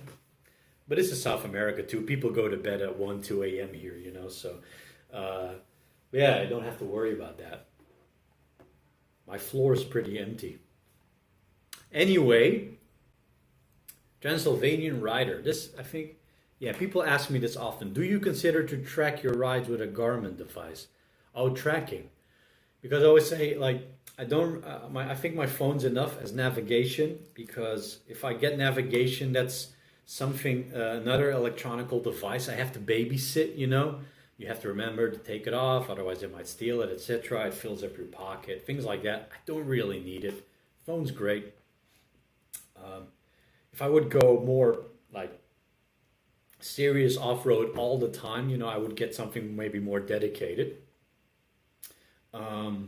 Tracking, I did install an app, I don't know, over like a year ago, but I don't use it. But I do have the possibility to track. I think it used a lot of battery and whatnot. I didn't really need it, but I do have that app installed. So, for example, that app would have been useful when I got lost in Bolivia. Remember, of 5,000 meters, and I just got complete. There was not even a track, no nothing, which was a bit sketch. Remember. So, and I had to backtrack to find my way back because I couldn't find a way forward. So I ended up using like the, what do you call it? Mountains and whatnot. There's a name for that. Looking at the mountains to figure out where I was. Yeah, backtracking would have been handy there. So if I ever go like pure off-road, I'll probably flick on the track app. You know, that would be handy. It's not a lot, you know, that would be in places like if you're in the desert in Bolivia or Africa, Mongolia, and whatnot.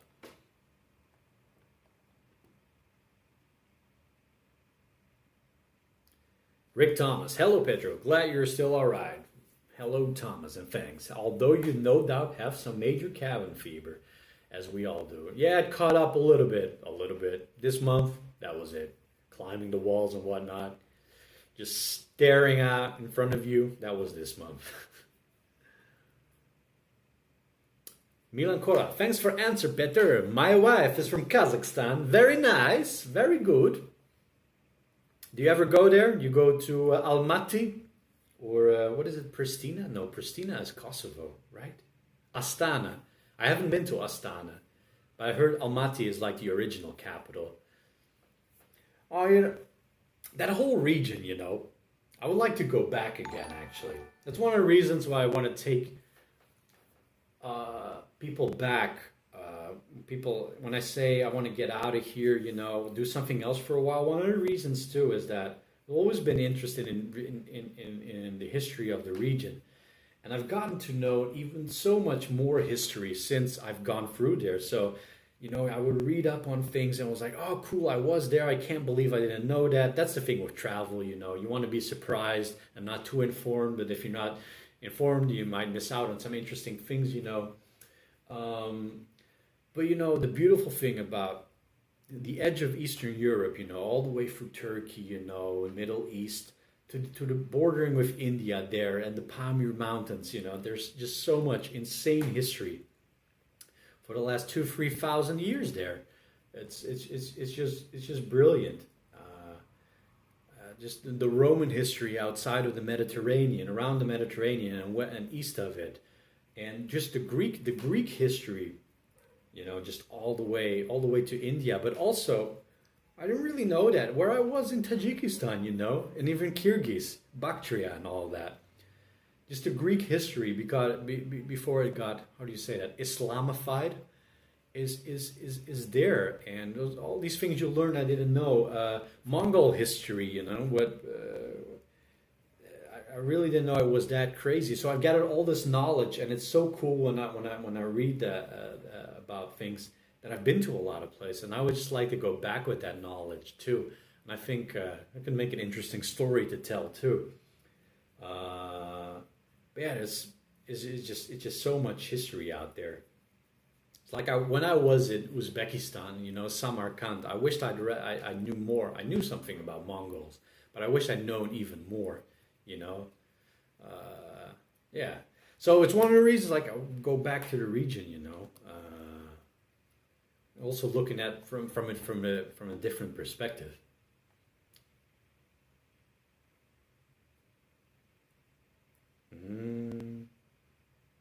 Efficient man. I learned bureaucratic also because of you. Oh, bureaucratic. Yeah, I used that in my Chile videos in the beginning, didn't I? I actually got one or two people on the bureaucratic who I met in real life who started listening to them. Which that's my Santiago, no, Santiago video, my Viña video. That's it.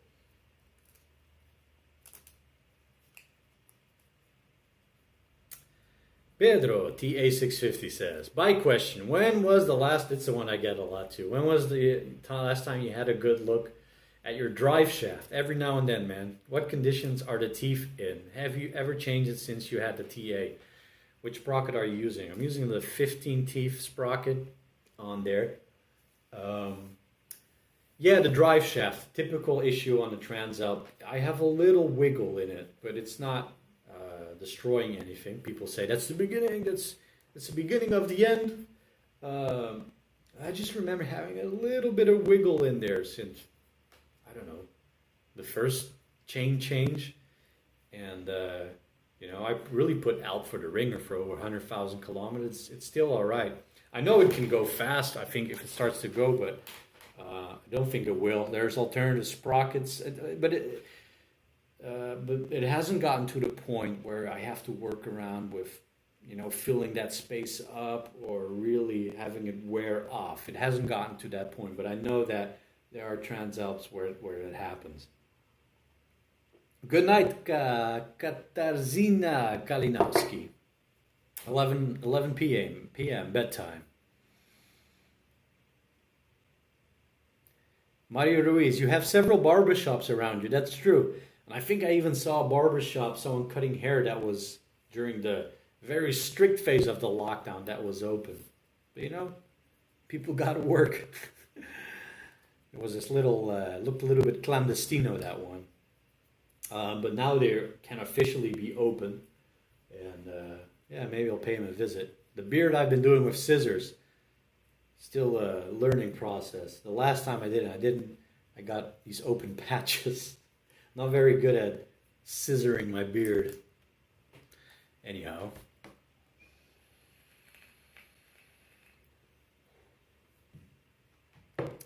Patricia Cunha, have you ever been to Porto? I've been to Porto once for a few days. I think when I was 16. And I ended up really drunk in Porto. I was with family there, and I think I ended up in a nightclub there. I was 16, 17, really drunk. So I didn't really see Porto. I know it's a very nice city, and what I've seen of it, especially even more nowadays, and I know the history, but the next day I was too hungover to really see Porto. Hey there, Neil Warwick. Thanks for the tuna tokens, my man. Tuna token support. So I got Be Ascendant and I got tuna tokens. Very nice. Thanks, Neil.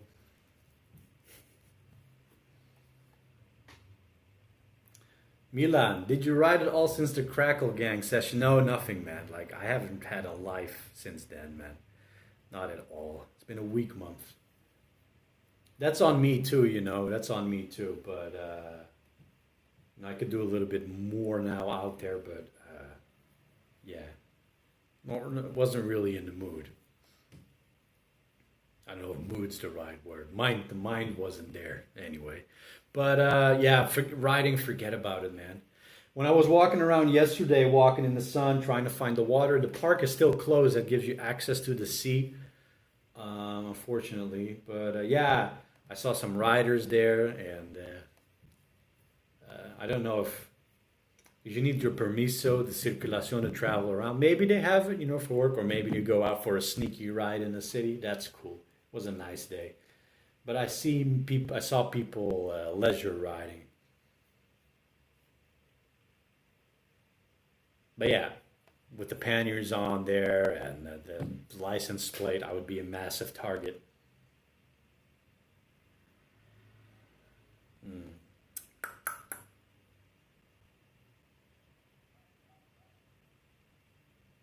Tomorrow I had to change the oil on my V-Strom, and I'll take a ride for you. Thanks, Adrian.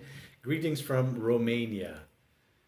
That was it. It was a 6. In the beginning of the stream, I was talking about someone who went out there in the rough stuff. It was, and I didn't know the bike. It was with a 600 V-Strom. That's the bike.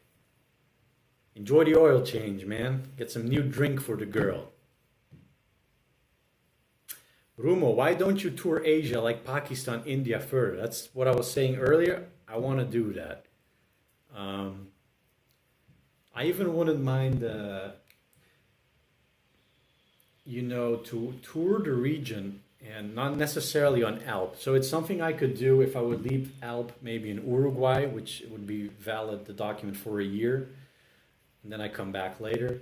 India, Pakistan, maybe Afghanistan, places like that, China. And I'd buy my bikes there. I think it would just be a cool thing to do.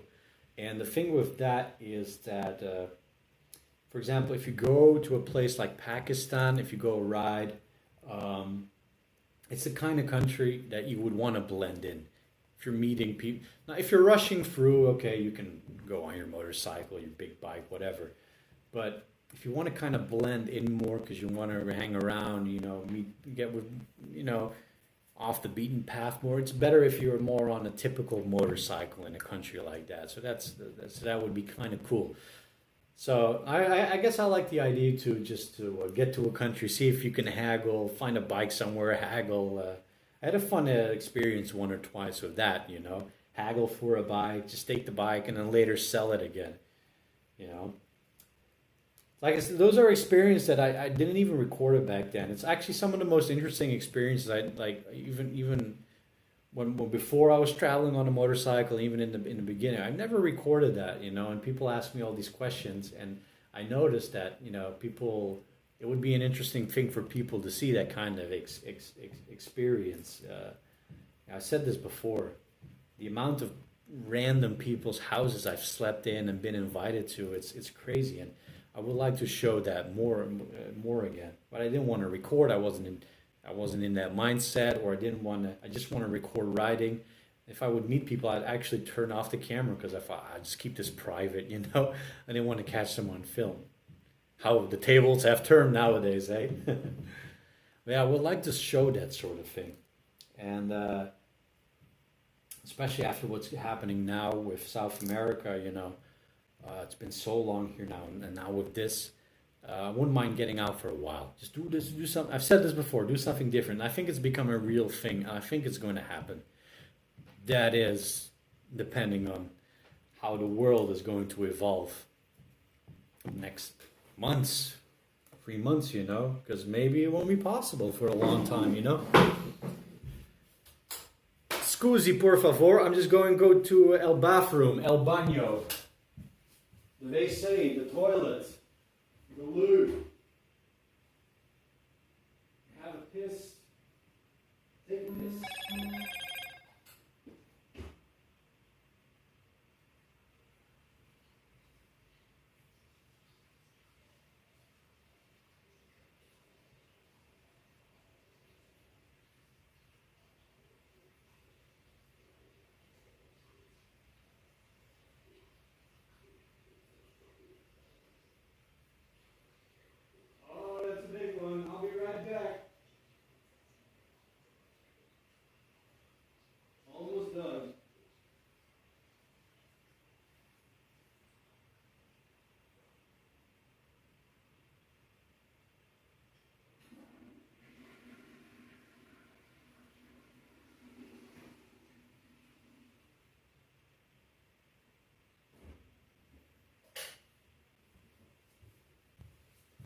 Hey, Mr. Tambourine Man. He's back.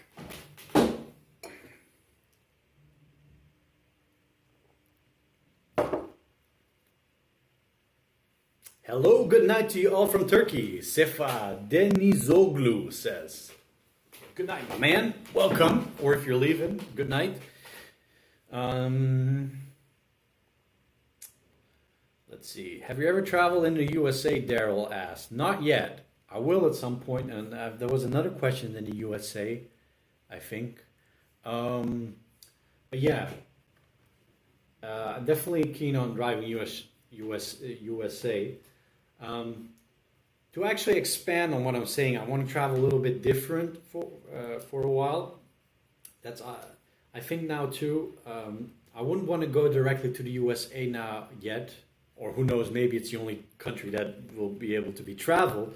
But when I was telling you, I want to have some time and maybe first out of South America. I would also want to do that before I get to the USA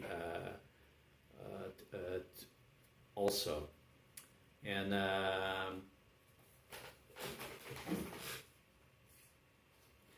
Yeah, just like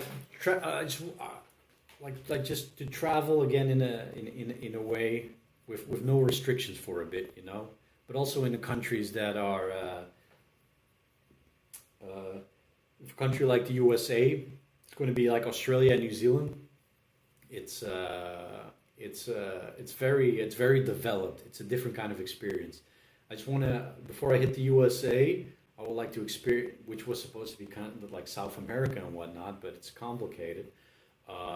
Just go to some mad countries first before I head into the USA.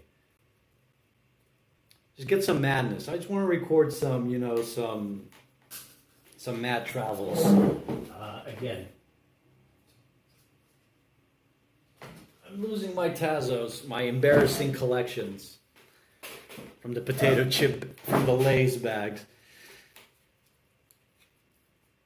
But I'll end up in the USA, absolutely. I got invites all over the US of A.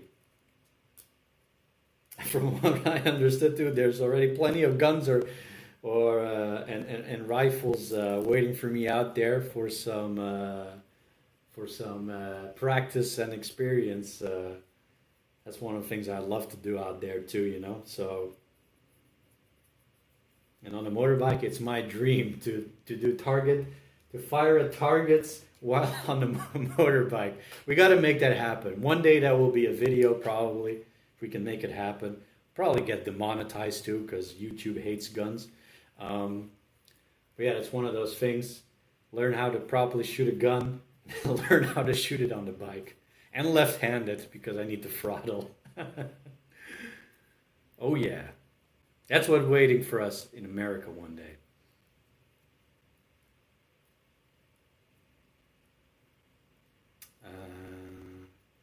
There's still a lot of open country to explore in the USA. Absolutely, Greg Ferris says. Yeah, that's why I think, you know, what's that road, that off-road, I forgot. The transatlantic,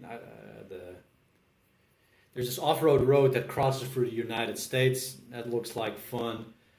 Even states like, Midwest to the west. That's like wild America to me, you know. That's where you can get off the beaten path. That would be the most interesting. For riding, that would be the most interesting part of America for me, I think. To find that wild side of the United States. I like that. I'm not really like a Route 66, you know, like hype guy. It's always for a lot of riding dreams that people have. It's typically there's like the Route 66 in the United States, but not really. I would like to get to know the wild side of the U.S. TAT. That's the one. Trans-American Trail. You got it. That's it, guys. There's 2 trails. Give me the smallest one.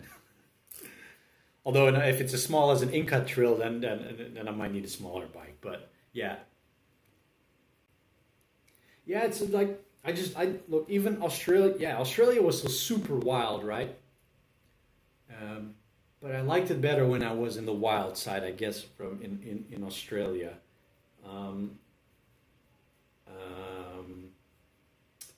New Zealand and the east coast of Australia is really organized, and after a while, I get if it's too we've gotten too organized. I didn't really. This is like just part of the experience. But when it comes to that feel, trying to get that feel of the wild side and feeling like I can be lost in the world, yeah, that doesn't really happen usually in very organized countries. But I definitely felt like that when I was off-roading a bit in Australia, Western Australia, right, South Australia, and I know it can happen in that wilder regions of the U.S.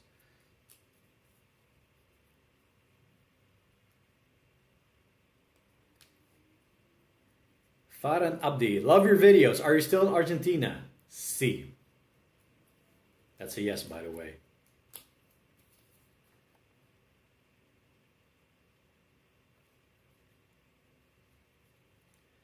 Armando, am I missing a conversation? You stress importance of oil changes. They are important.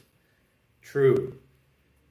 But I'm a bad example of that. I probably changed oil between in Alps 7,000 to 10,000 kilometers. I've done more. But sometimes people, when was the last time you changed your oil? 10,000 kilometers or so? What? But Alp, she good. That's the beauty of Alp. So yeah.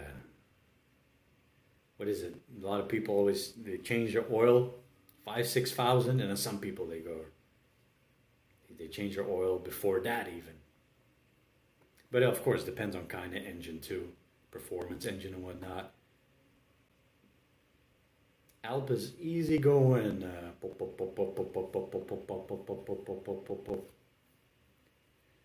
William Puig. How's it going, man?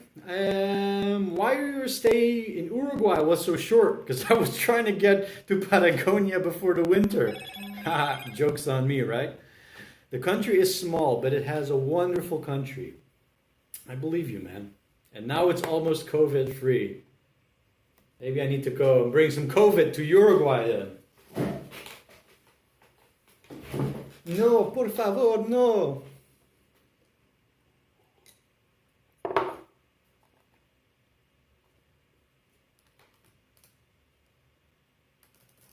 What kind of driver's license, Rock for Cheese asks, do you use for countries in Latin America? Just my regular license. Yeah, just regular license. I don't bother with international license anymore, so there's bits in English. There's some countries that might be anal on it, like corrupt cops. Indonesia's like that. Oh, you cannot show international license. And then you pay them 50,000 rupee. And then you're good. But yeah, my regular license should work, which I've lost months ago because in Argentina to pay with credit card you need to show identification, so I had to start using that. And I lost the bloody thing, but it would have expired in August anyway. I can't send post, so that's a complication still that I need to sort out. I can't receive mail to Argentina.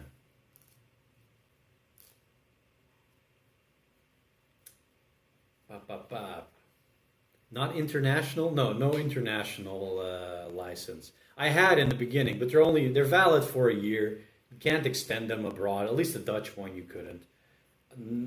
Nobody asked. I've never had to show them except when I was traveling in Indonesia, backpacking, and I didn't even have one. But they just used it as an excuse to scam you. Other than that,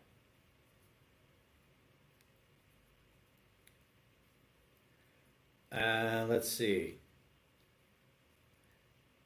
Dreams Keeper, of YouTubers who travel like you, with whom would you like to go on a trip around the world? I don't really know the answer to that. It's like I've said before, I haven't really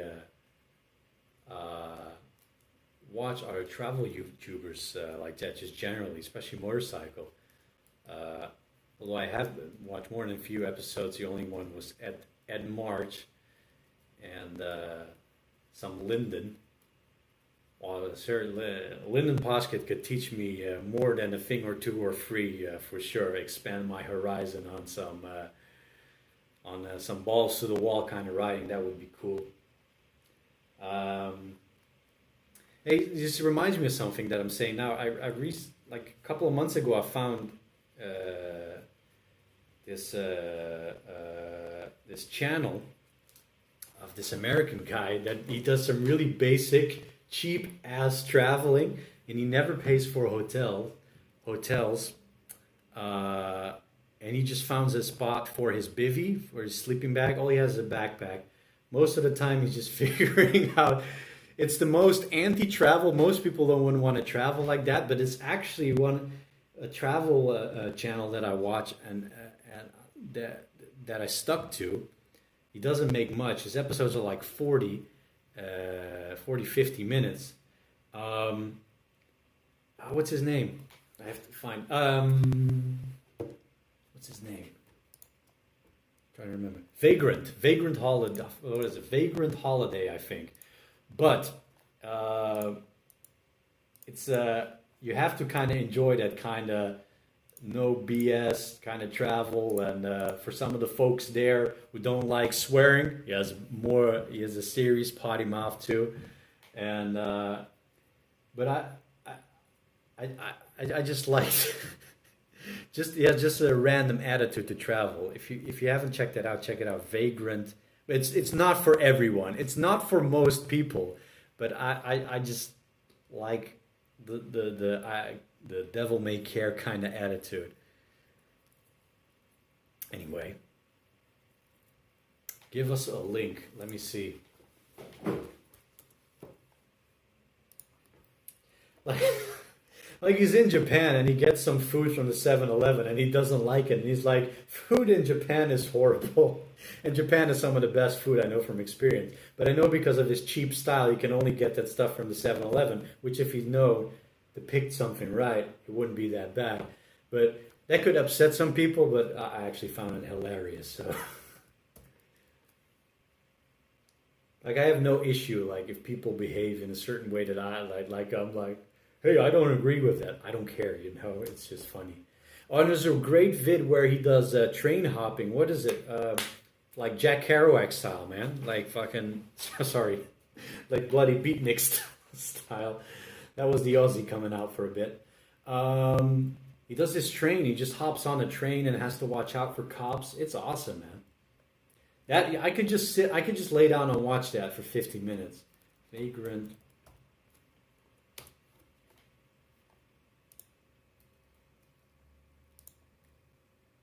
It's a small channel, and it's like when I see stuff like this, these are guys that, you know, should get more views than Plastic Fantastic travel. Oh, it's so wonderful here, beautiful here kind of vlogs. No, it's pretty cool. But it's not for everyone, I'm telling you. Anyway. Milan Kolar, you have mostly really positive videos. Do you have any bad travel experience you could share with us? Let's say what you should be aware of in regards to areas, countries. Well, in the compilation video, Mongolia, I put in the bits where I confront the Mongolian man who robbed me. I was a guest in his house, but he was a bit of a bad hombre. But it's rare that things go really bad. But yeah, in that video, check out the first Mongolia video. You can see if you haven't checked it out already.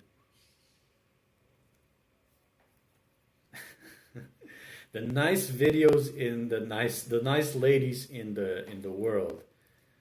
South America, can't really see them now too much in Argentina. Something that always comes to mind, Armenia. I just remember Armenia and Iran too.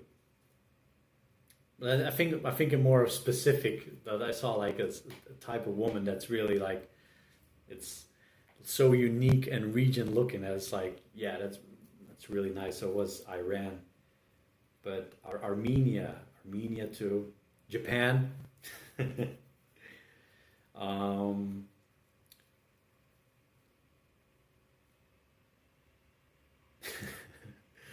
Just things coming from my head, from my head. But I generally like Brazil. Brazil comes to mind too. Definitely Brazil. It's like, yeah.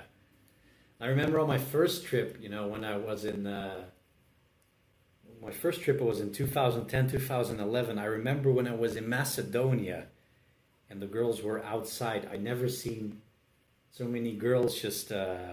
Women just walking around, pretty little dress in nice dresses, with the heels. It almost felt like that was the first time when I was like, it feels like a contest between them, who can look the nicest. Definitely.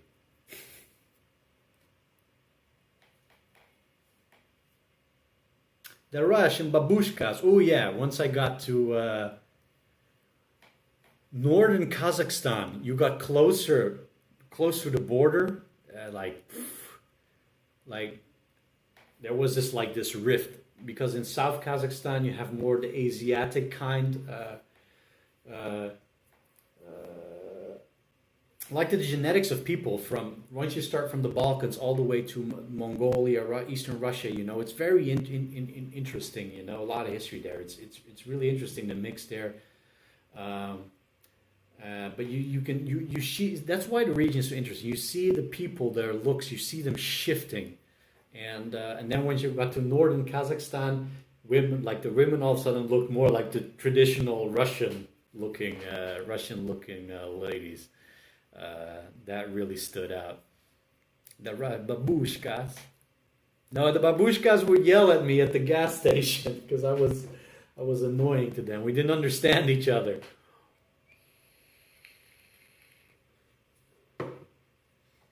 Ride and dive. Is the Alp in hibernate mode? Carbs drained? Nuh-uh. Carbs were brand spanking clean. Tank full or without gas? No, plenty of gas in there.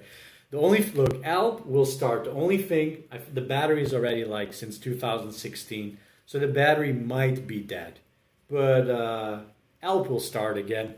We have a big slope in the parking garage. If the battery is dead, and I know it takes a long time to start once it's been stationary for a long time, but if the battery is dead, if we're lucky, we'll get her to start riding down that slope in the parking garage.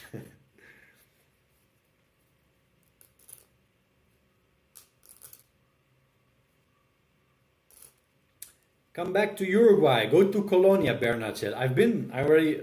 Did you see my video? I was in Colonia when I had the drone, at the drone shot. Oh, wait, no, I know Bucavus goes to Colonia. Yeah, but I think it's only the passenger boat, right? If I would, or no, there's the vehicle boats go to Colonia, and I think also to Montevideo. I think if I would go to Uruguay, I'd probably have to take the boat to Montevideo because I would have to go in quarantine. So,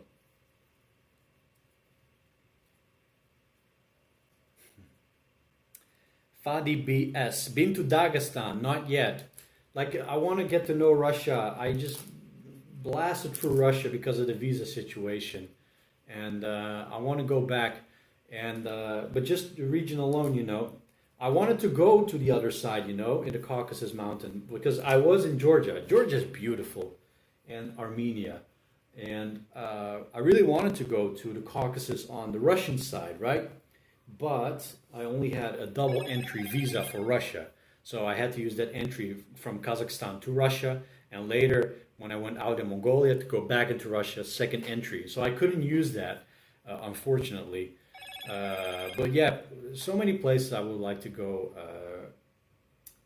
back again. And in Georgia, it was really Georgia, Armenia, especially in Armenia, I saw a lot. Oh, Georgia too, actually. These old from back in you saw, did you? Yeah, you see that in my Georgia video. These old abandoned train stations, these massive places from Soviet era, you know. And then in Armenia, these large abandoned rusty factories, also from that same, you know, from the same communist era, you know, really cool.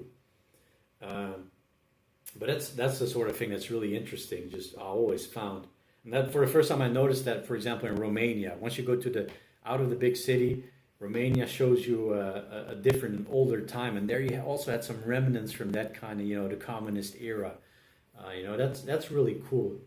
To encounter that stuff, like same in Tajikistan. I think I saw my first, my first Lenin statue in the wild was in Tajikistan. So, and that sort of thing is really cool. That sort of to spot that sort of history.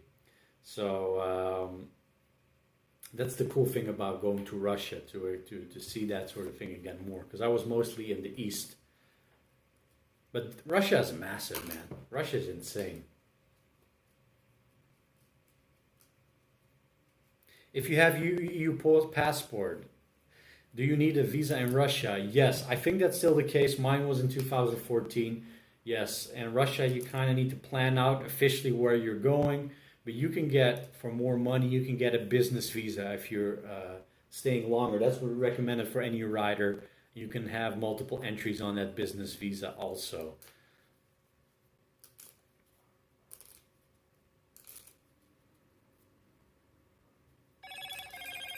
Gerard Martins, how do you manage to keep ALP road legal in Holland, EU? Holland doesn't have inspections, only for cars, not for motorcycles. APK it's called, but they don't have it for the motorcycle, so that's a plus. People ask me that often, but I guess in that situation, you know what you're gonna do, you know. You might have to skip. You would have to skip on inspections in your country, but I don't know what the consequences for that are.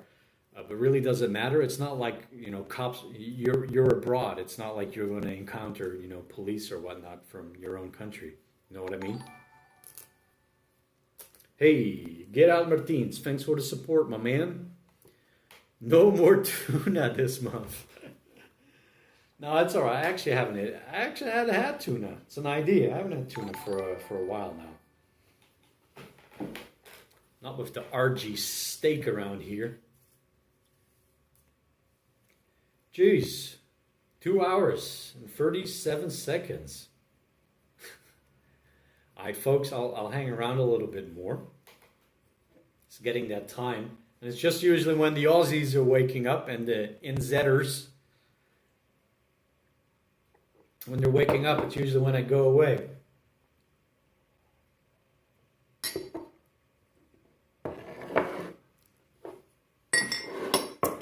Lemsky asks, having 50k followers and traveling the world, does it make you cool? I don't think so.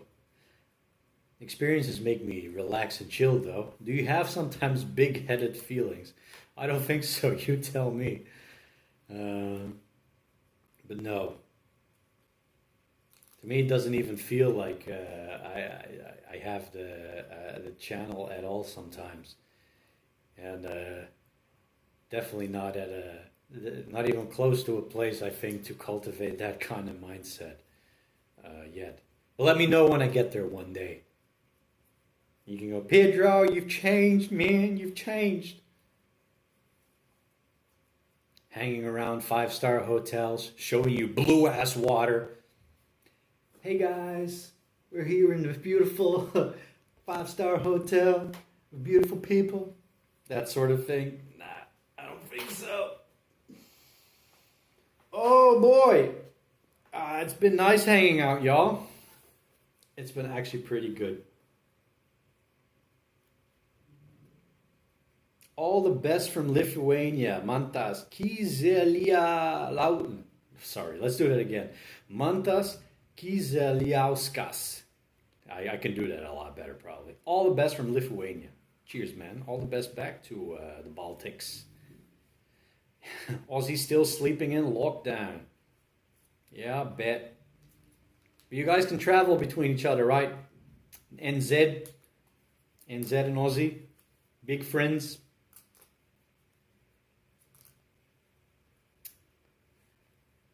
Mian Caller, where did you feel the most out of your comfort zone?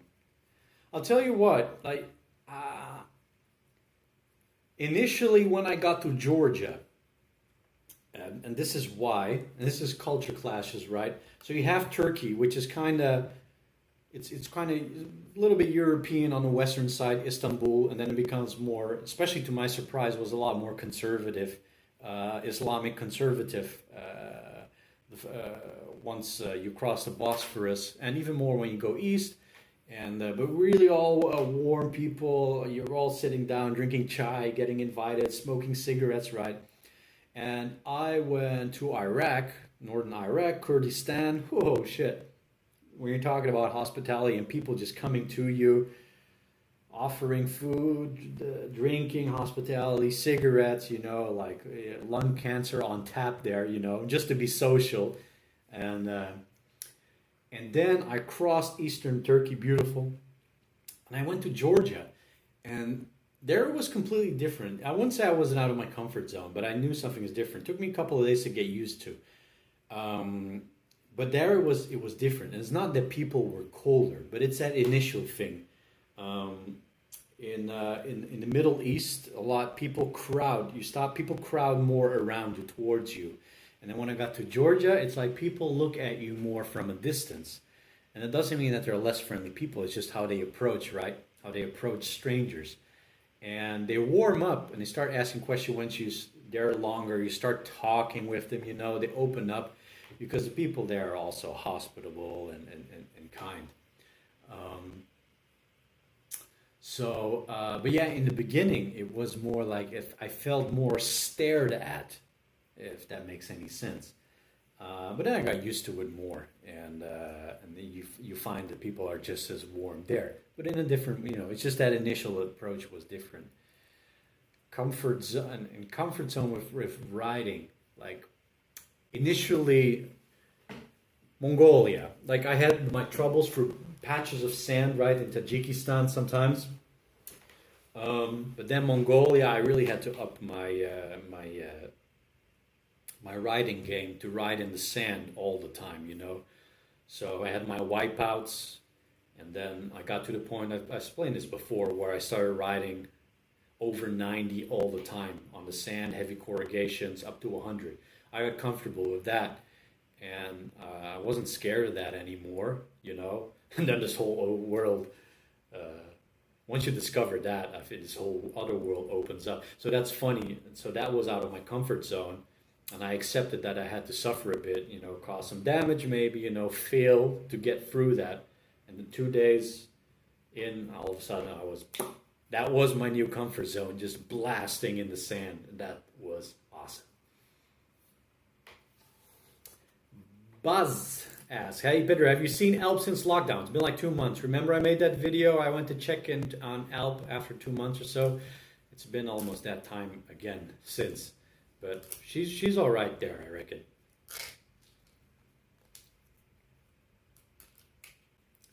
Andrusha, no, Australia has second wave. Melbourne under full lockdown. Oh yeah, there you go. And Zek keeps borders closed. It's funny. It's funny how New Zealand does the same now with their people as they do with the animals. Got to protect all those precious Kiwis. Does Brazil open borders? I don't think so, but if I was in Brazil, I could roam around. Oh man, I remember I wanted to maybe chill in Florianopolis in Brazil, but I couldn't, and just do some surfing. But my idea was I gotta get down, I gotta get out of Brazil too because of circumstances first, and also I wanted to get to Patagonia before the winter. And how I could have spent 2 nice months or more in a surf town. That would have been time well spent in the ocean on a board. So all you surfers out there who didn't have to go into lockdown, those are one of the winners during this time for sure. Croatia is not in lockdown, but we have 58 cases. You mean cases like or deaths, Dino? Yeah, Argentina is around 60, 70 to 120, 130 deaths a day at the moment.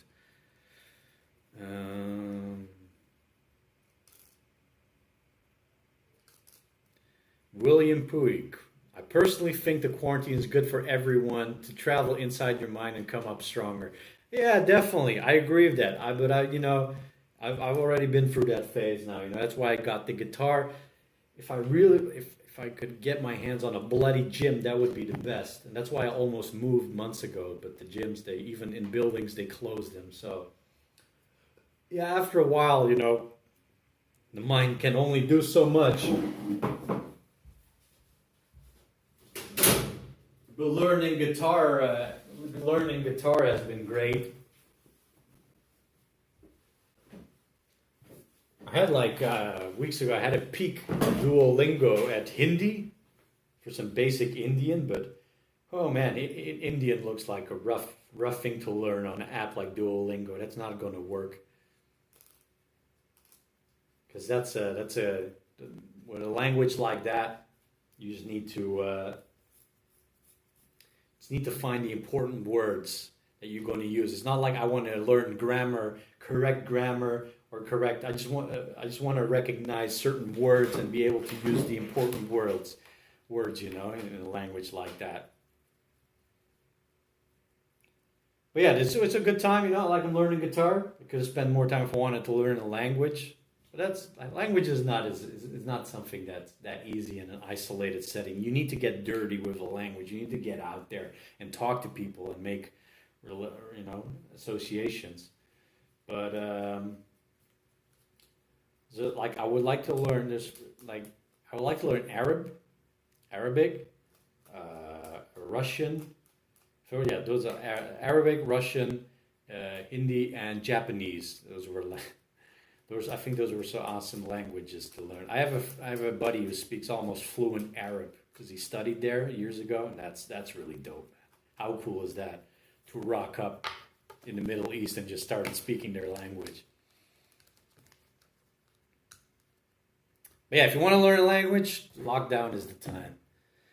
Felipe, how many traffic fines you have during your trips?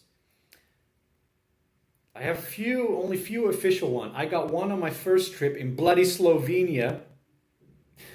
Me and my friend were on the motorbikes through the city center on the pedestrian area.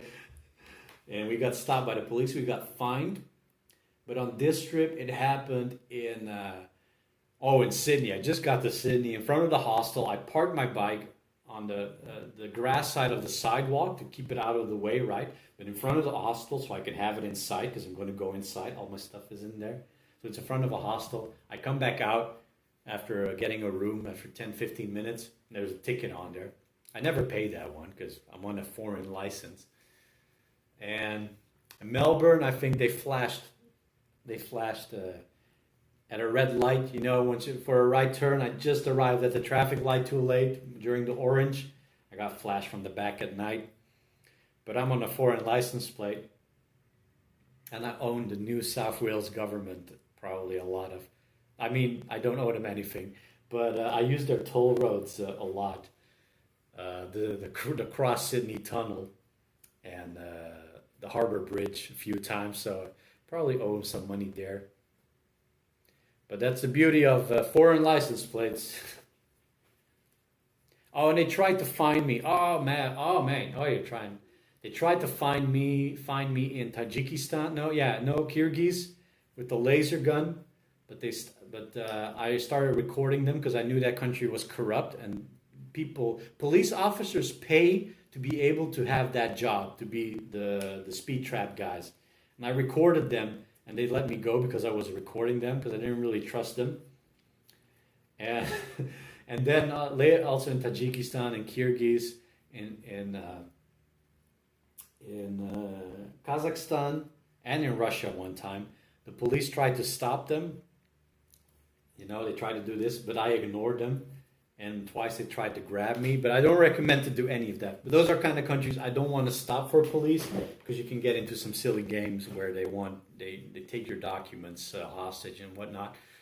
So I don't recommend that though. Don't just only do that when you have a good feel. Like okay, it's worst case they might follow you and then you're like, oh, I am dumb foreigner. But you know, you only do it if you feel all right about it. But yeah, I had twice. I had a hand on my shoulder because half the cops, they don't care. They just like, okay, he keeps going. Other half, they actually get pissed because I don't stop. And I'm like, I don't see you. Or like, oh, and then if it takes a long time, I like can't ignore it. I just wave. But twice they tried to grab me. Yeah. But in South America, I've stopped. I didn't do that in Chile. But also in Chile, the cops are good. They have some of the most non-corrupt cops in all of Latin America. In Bolivia, they stopped me once. And, you know, they could give you grief. And maybe. But then I started like, oh, I don't speak the language. Nothing. I don't speak a word of Spanish. And they're kind of busy, and if you're a handful, they don't want to bother with you.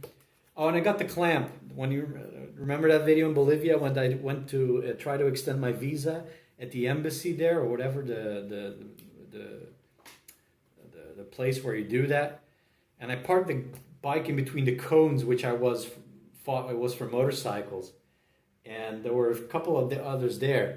And I went inside, and when I was inside, after a while, I saw them, they were clamping it. So I came back to a clamped bike, and that's a fine I actually had to pay. Yeah, I had to go to the bank and pay to get the clamp off the bike. I forgot about that one. It's not that long. Oh, it's almost, no way. When was I in Bolivia?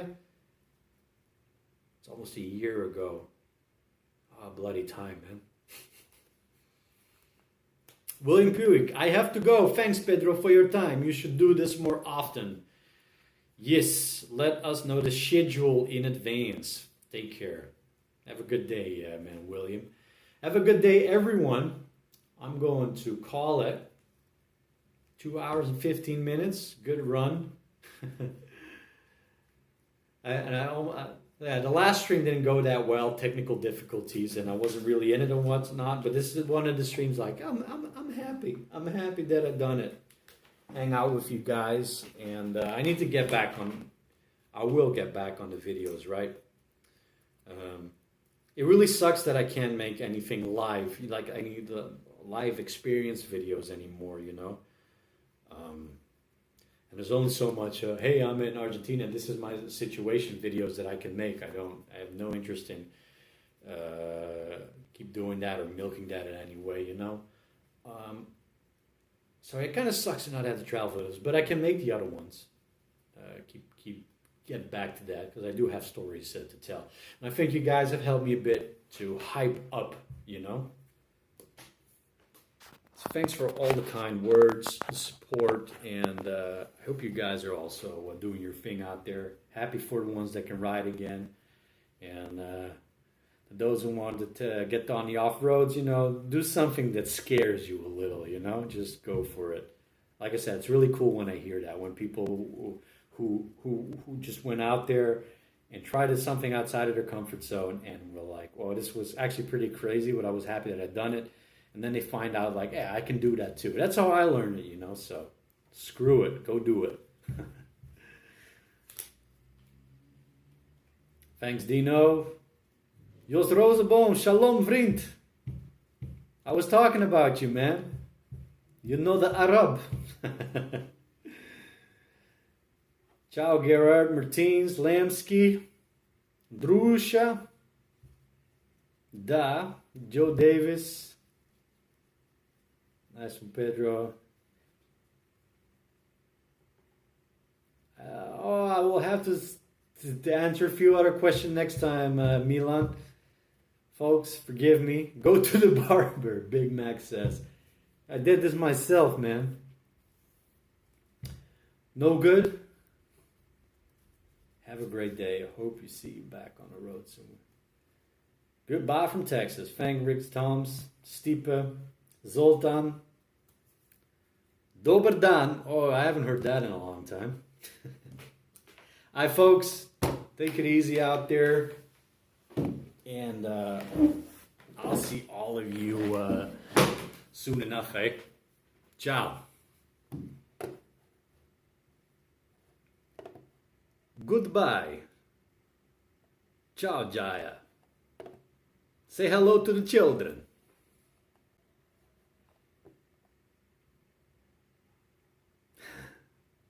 I'll do both the hair and the beard. Alright, see you folks.